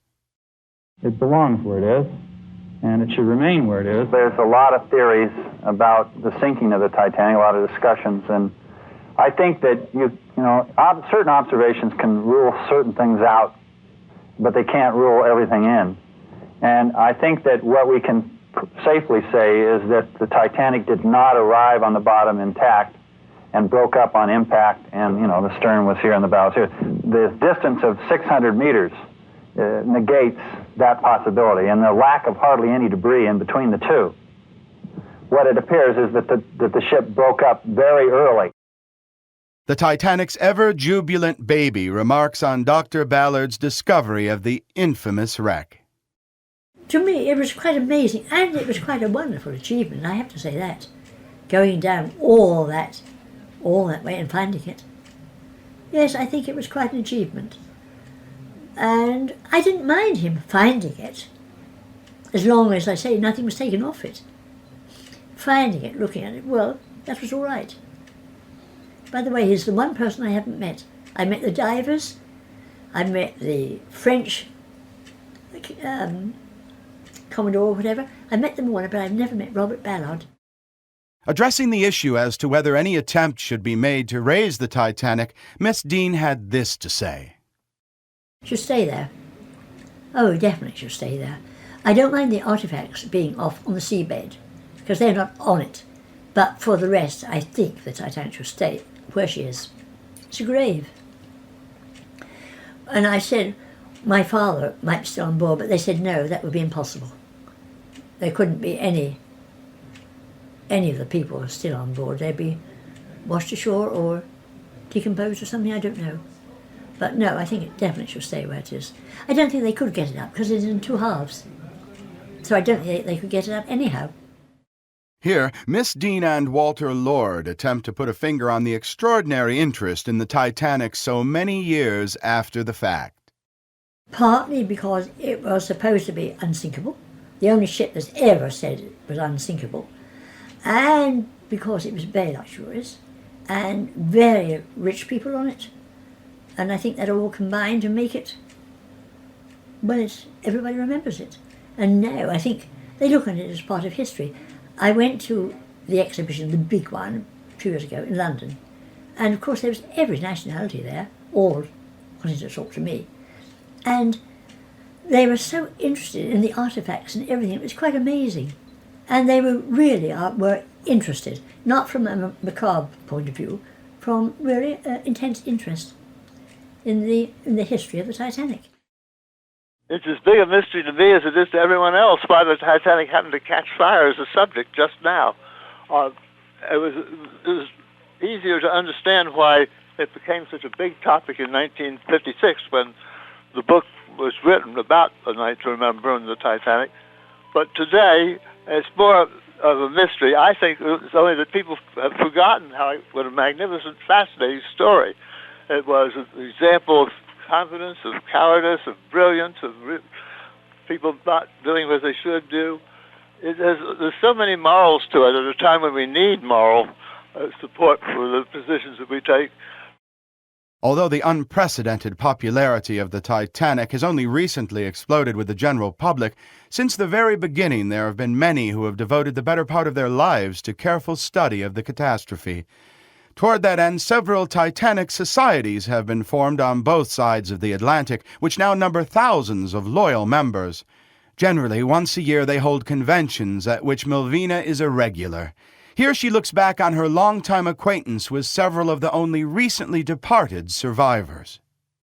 The first time I went to America, I met 8 or 9. But then we never had time to talk to each other. These photographers were there, the people from the paper, the press were there, the autograph hunters. So wherever I've been, I'm the same as in England. We go to our conventions where I used to meet Mrs. Hasteman and Eva Hart. And we would go up and say, hello, how are you? And then along would come the photographers or the TV people. And so, quite honestly, I never knew any of them really well because we didn't have time to talk. I saw the film A Night to Remember about 9 years ago in America, in Boston. And I saw it then with about 5 other survivors. And they thought they were giving us a treat, I think, by taking us. They gave us flowers and all kinds of things. We hated it. Absolutely hated it. 2 or 3 of the people who were older, who remembered, they had nightmares after. Yes, we hated the film. And I didn't have nightmares, but I kept thinking about it, you know. No, that's why I would never see another one. Because the screaming in that goes on when the boat is sinking. I mean, the other part is okay, but when it starts to sink and the people get all trying to get off and get panicky, you know, yeah, that kind of thing is horrible. It would be, even if to anyone, even if you weren't on the Titanic. You can, and I've got a good imagination. And so, yes, it upset us all. Melvina remarks on the many fans she's encountered on her almost non-stop trips around the world. Well, I'm happy to hear from them all. And they make so much fuss of me, and it's nice to have a fuss made of you. So, obviously, I like them. And they send me things, yes. I don't mind how obsessed they are, because they're all very nice people. I mean, I can't say there's only one person I didn't like, and that was my fault. The first time I landed in America, I didn't have a form, and he wouldn't let me out. He wouldn't let me out of wherever it was. This man said, you are not going out till you find that form. And I didn't have a form. I couldn't find it. And I was getting quite panicky. And because I turned my pockets out and my handbag out 10 times, and he said, you are not moving. He's the only nasty American I've ever met. And then a fat lady came along, and she must have been over him, because she came up and said, gee, what's going on here? And I said, very pathetically, won't let me out. And he said, well, where are you going? I said, to the Titanic convention. Titanic convention? I said, yes, I was on the Titanic. You were on the Titanic? My dear, you've suffered enough. Go and enjoy yourself. I loved it. The English people, yes, they're interested. Normally, you're on the Titanic. Oh, may I have your autograph? That is the usual reaction with the English people. But with the Americans, they want to know so much more. They then want to know all about you. You know, where were you going, what were you doing, how old were you, everything then. Almost equally as astounding as Commander Lightoll's adventures aboard the Titanic were his extraordinary private years as captain of his own motor yacht, which now rests proudly in a maritime museum in Britain. His grandson Tim remembers. The Sundowner was an old naval steam pinnace, which he bought down in the Thames estuary. He gutted it and turned it into a motor yacht with a single-screw diesel engine in it. And that was in the late 20s. And then in the 1930s, he took it out around the North Sea. He took it across to the continental coast. And indeed, as the 1936, 37, 38 approached, he was tasked by the War Office to go and do some discreet surveying of landing areas on the Dutch and North German coastlines, and to make reports back to the War Office and gather intelligence, as it were. And then when the Second World War had erupted and Dunkirk came up, he set off from Richmond, where the boat was, took her down the River Thames. He got one crew member, and he had his eldest son, Roger, who was my uncle, on board. They went down to Ramsgate, I think it was, and they were detailed off to go over to Dunkirk, and that was going across the Channel to pick up what survivors they could, and they wound up with 130 soldiers on board. He had them all lying down to get the stability of the boat, but they were being strafed by German fighter aircraft and things like that, and he had to maneuver her to sort of get her out of the way at the last time as he saw a fighter coming down to strafe him. And he got back across and landed, as I say, 130 people. Here Tim looks back on Lightollers' final years. I think he got to a stage where he really rather wanted to put the Titanic behind him. He didn't make tremendous efforts to sort of keep the wheels rolling and sort of keep himself being interviewed and things like that. He liked to just settle down in the background. Sundowner was requisitioned and used as a patrol vessel during the war, and he got her back in 1946. Came up to Scotland to pick her up and took her back. And at about that time, by that time, his eldest and youngest son had both been killed in the war. His youngest son, Brian, had been killed on the second day of the war, shot down in a bomber over Germany. And his eldest son, Roger, who'd gone to Dunkirk with him, got shot down in the last few days of the war up in the Faroes by some German commandos. I think that had created a certain amount of resistance to the Germans. Anyway, after the war, my father came out of the army from the British Army of Occupation of the Rhine, and he and Grandpa and he set up a boat building business at Richmond-on-Thames, where the old Sundowner got herself sorted out. I would like him remembered as what he was. He was a professional seaman officer who was well experienced and very professional in his approach, and he always put the passengers first. Duff Gordon confides that even today his family is ostracized for old Sir Cosmo's murky role in the tragedy. When I got engaged to my present wife, to Evie, her father came out with this terrible scandal attaching to the Duff Gordons, which I felt was quite extraordinary after such a long period of time had elapsed. Yes, there are people. There was a rather sarcastic article in a local paper the other day, which I countered and had an apology from. But obviously I'll stand up for the old boy, and I believe that I'm right to do so. James Cameron, director of the 1998 blockbuster film Titanic, was certainly instrumental in the astounding resurgence of interest in the 86-year-old disaster. Here he fields questions at a press conference following the Academy Awards in Los Angeles in March of that year. We're here tonight to celebrate the magic of movies. Do you feel vindicated? I feel happy. Vindicated has a negative connotation. There's nothing negative here. This is just pure bliss. What do the 11 Oscars mean to you? Well, look, it's just such an overwhelming groundswell of support from our peers, the people that make movies, the people that love movies the way we love movies, not just as fans but as practitioners.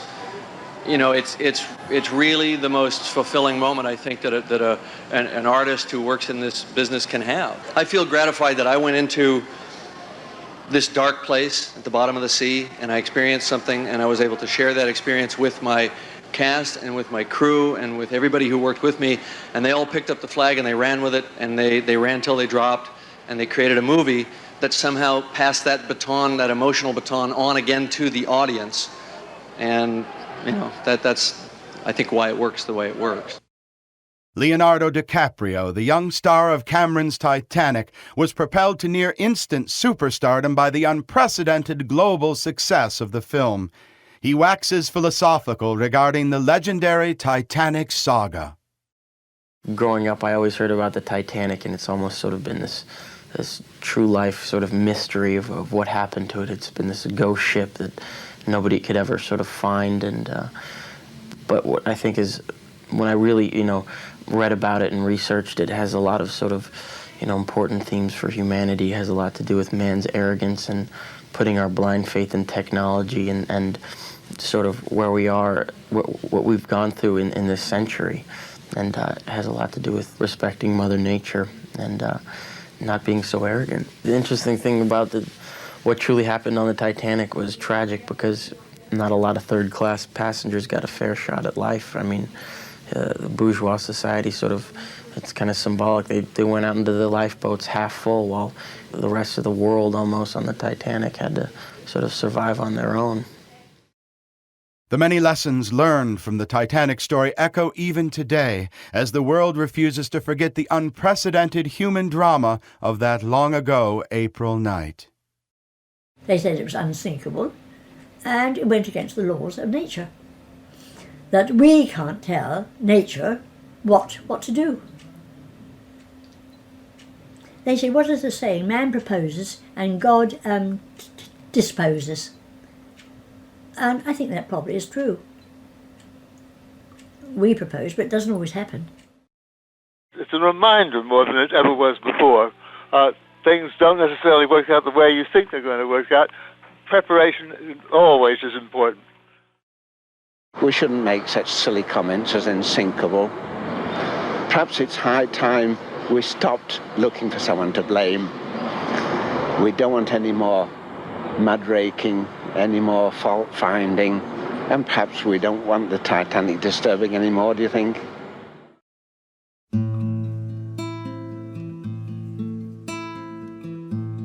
Our continuing fascination with Titanic is perhaps best understood by the many expeditions to her deep grave in the North Atlantic. We can almost hear echoes of Archibald Joyce's popular Song of Autumn ringing from within, celebrating a season most would never live to see. One, too, can imagine the whir of the mechanical camel in the gym and the clang of silver cutlery from the elegant dining room. Down in steerage floats raucous Irish music, and children frolicking with chunks of ice, blissfully unaware of the absolute horror to come. That Titanic strikes such a universal chord is best exemplified by the young lovers in Cameron's Titanic. Jack Dawson and Rose DeWitt are composites of us all, showing us what's worth fighting and even dying for. Finally, Titanic tells us to live our lives, love our children, and care for our brother while we can. Fortunes are made and lost, while only family, love, and faith endure. I'm Jeffrey Giuliano.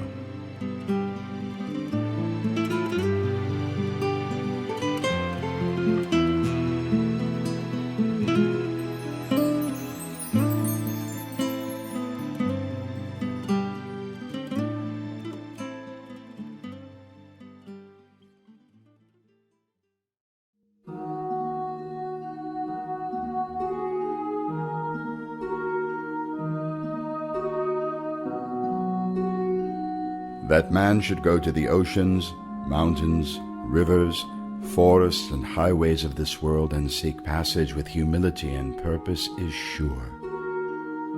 As there is no arrogance in nature, there must be none in man.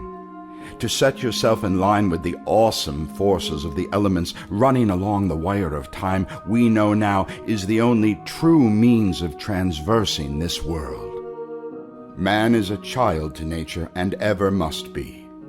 His kinetic, uncertain intellect cannot ever lead, but must rather seek an accord with the absolute power before him at every turn. Titanic should have taught us that, if sadly, nothing more. Whether or not it has, I dare not say. But if it be so, then none of the souls lost in the frigid, paralyzing waters of the North Atlantic that starry night so long ago now died in vain. For when heaven collides with man, there can ever only be one outcome. A lesson of humility, compassion, and further self-knowledge can, if we are open to it, be the distilled essence of any such cataclysmic encounter. A cautionary tale, a quiet hope, a whisper of future promise. That is what Titanic gives to the world even now, and it is a gift worth holding on to and passing down forever, even as she rushed away silently in her dark, watery grave. I'm Jeffrey Giuliano.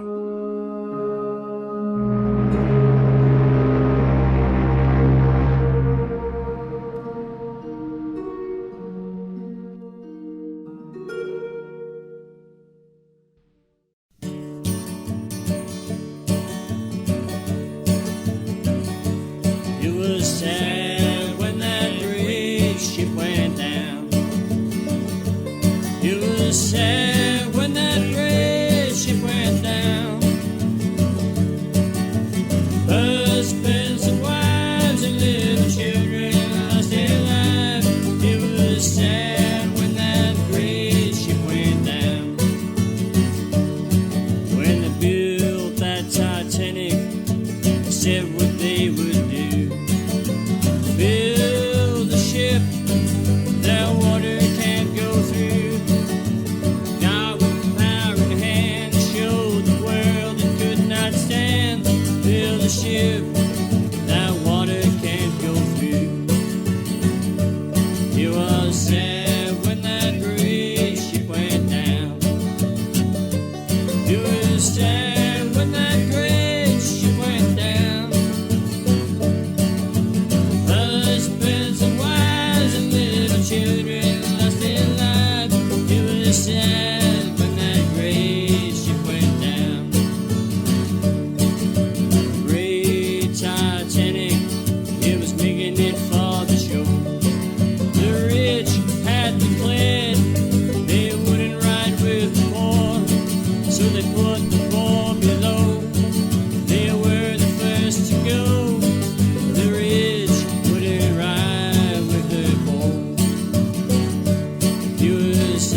Jeffrey Giuliano is the author of some 30 internationally best-selling books on the Beatles, John Lennon, and other iconic musicians of the 1960s.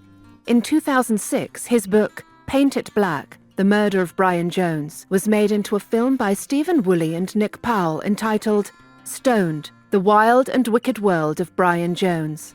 It remains a cult classic and the only film bio of the Rolling Stones. Giuliano is also a veteran journalist, having written for dozens of high-profile newspapers and magazines, including The Sunday People, The Daily Mail, The News of the World, The Mail on Sunday, Playgirl, and Rolling Stone. A noted film actor, Giuliano starred in such movies as Vikingdom, Scorpion King 3, Jules Verne's The Mysterious Island, The Fifth Execution, Far Cry 3, Fire Fire Desire, among many. In addition, he hosted the long-running North American syndicated radio series, Jeffrey Giuliano's Roots of Rock, for 5 years, as well as pioneering the audiobook industry in the 1990s by authoring, narrating, and producing over 250 original, non-book-based, interview-driven productions. Giuliano's publishers included Random House, HarperCollins, Delta Entertainment, Durkin Hayes, Playaway Audio, Speechworks, and B&B Audio, among dozens more internationally. In 1998, Random House acquired his firm Tribute Audio, for which Giuliano acted as CEO and publisher for 5 years. His best-selling audiobook, That Fateful Night, True Stories of Titanic Survivors in Their Own Words, was nominated for a Grammy. In 2014, Jeffrey Giuliano founded Icon Editions and G2 Media Arts to market his updated works as well as publish new projects. As a visual artist, Jeffrey has been showing in galleries across America since 1977, garnering impressive reviews. His first professional assignment was designing several T-shirts for The Who's Pete Townsend in 1976. Jeffrey also designed and illustrated many of his original rock biographies for the biggest publishers in the world from 1984 to 2006, as well as designing for his pioneering record label, Samba Records, in the mid-1990s. From 2006 to 2011, Jeffrey was also the primary designer for the French fashion house Cotai. When Giuliano first conceived of creating his own literary imprint, Icon Editions, he became responsible for illustrating and designing 35 book covers, several hundred CDs, DVDs, as well as dozens of promotional posters, and eventually an entire collection of exclusive fashion and art.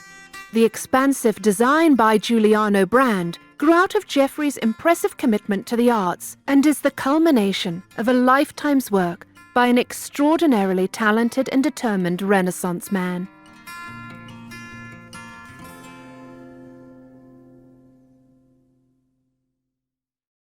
Your host and narrator, Jeffrey Giuliano. We hope you've enjoyed this Peach and Love Records presentation. Peach and Love Records. Thank you for listening.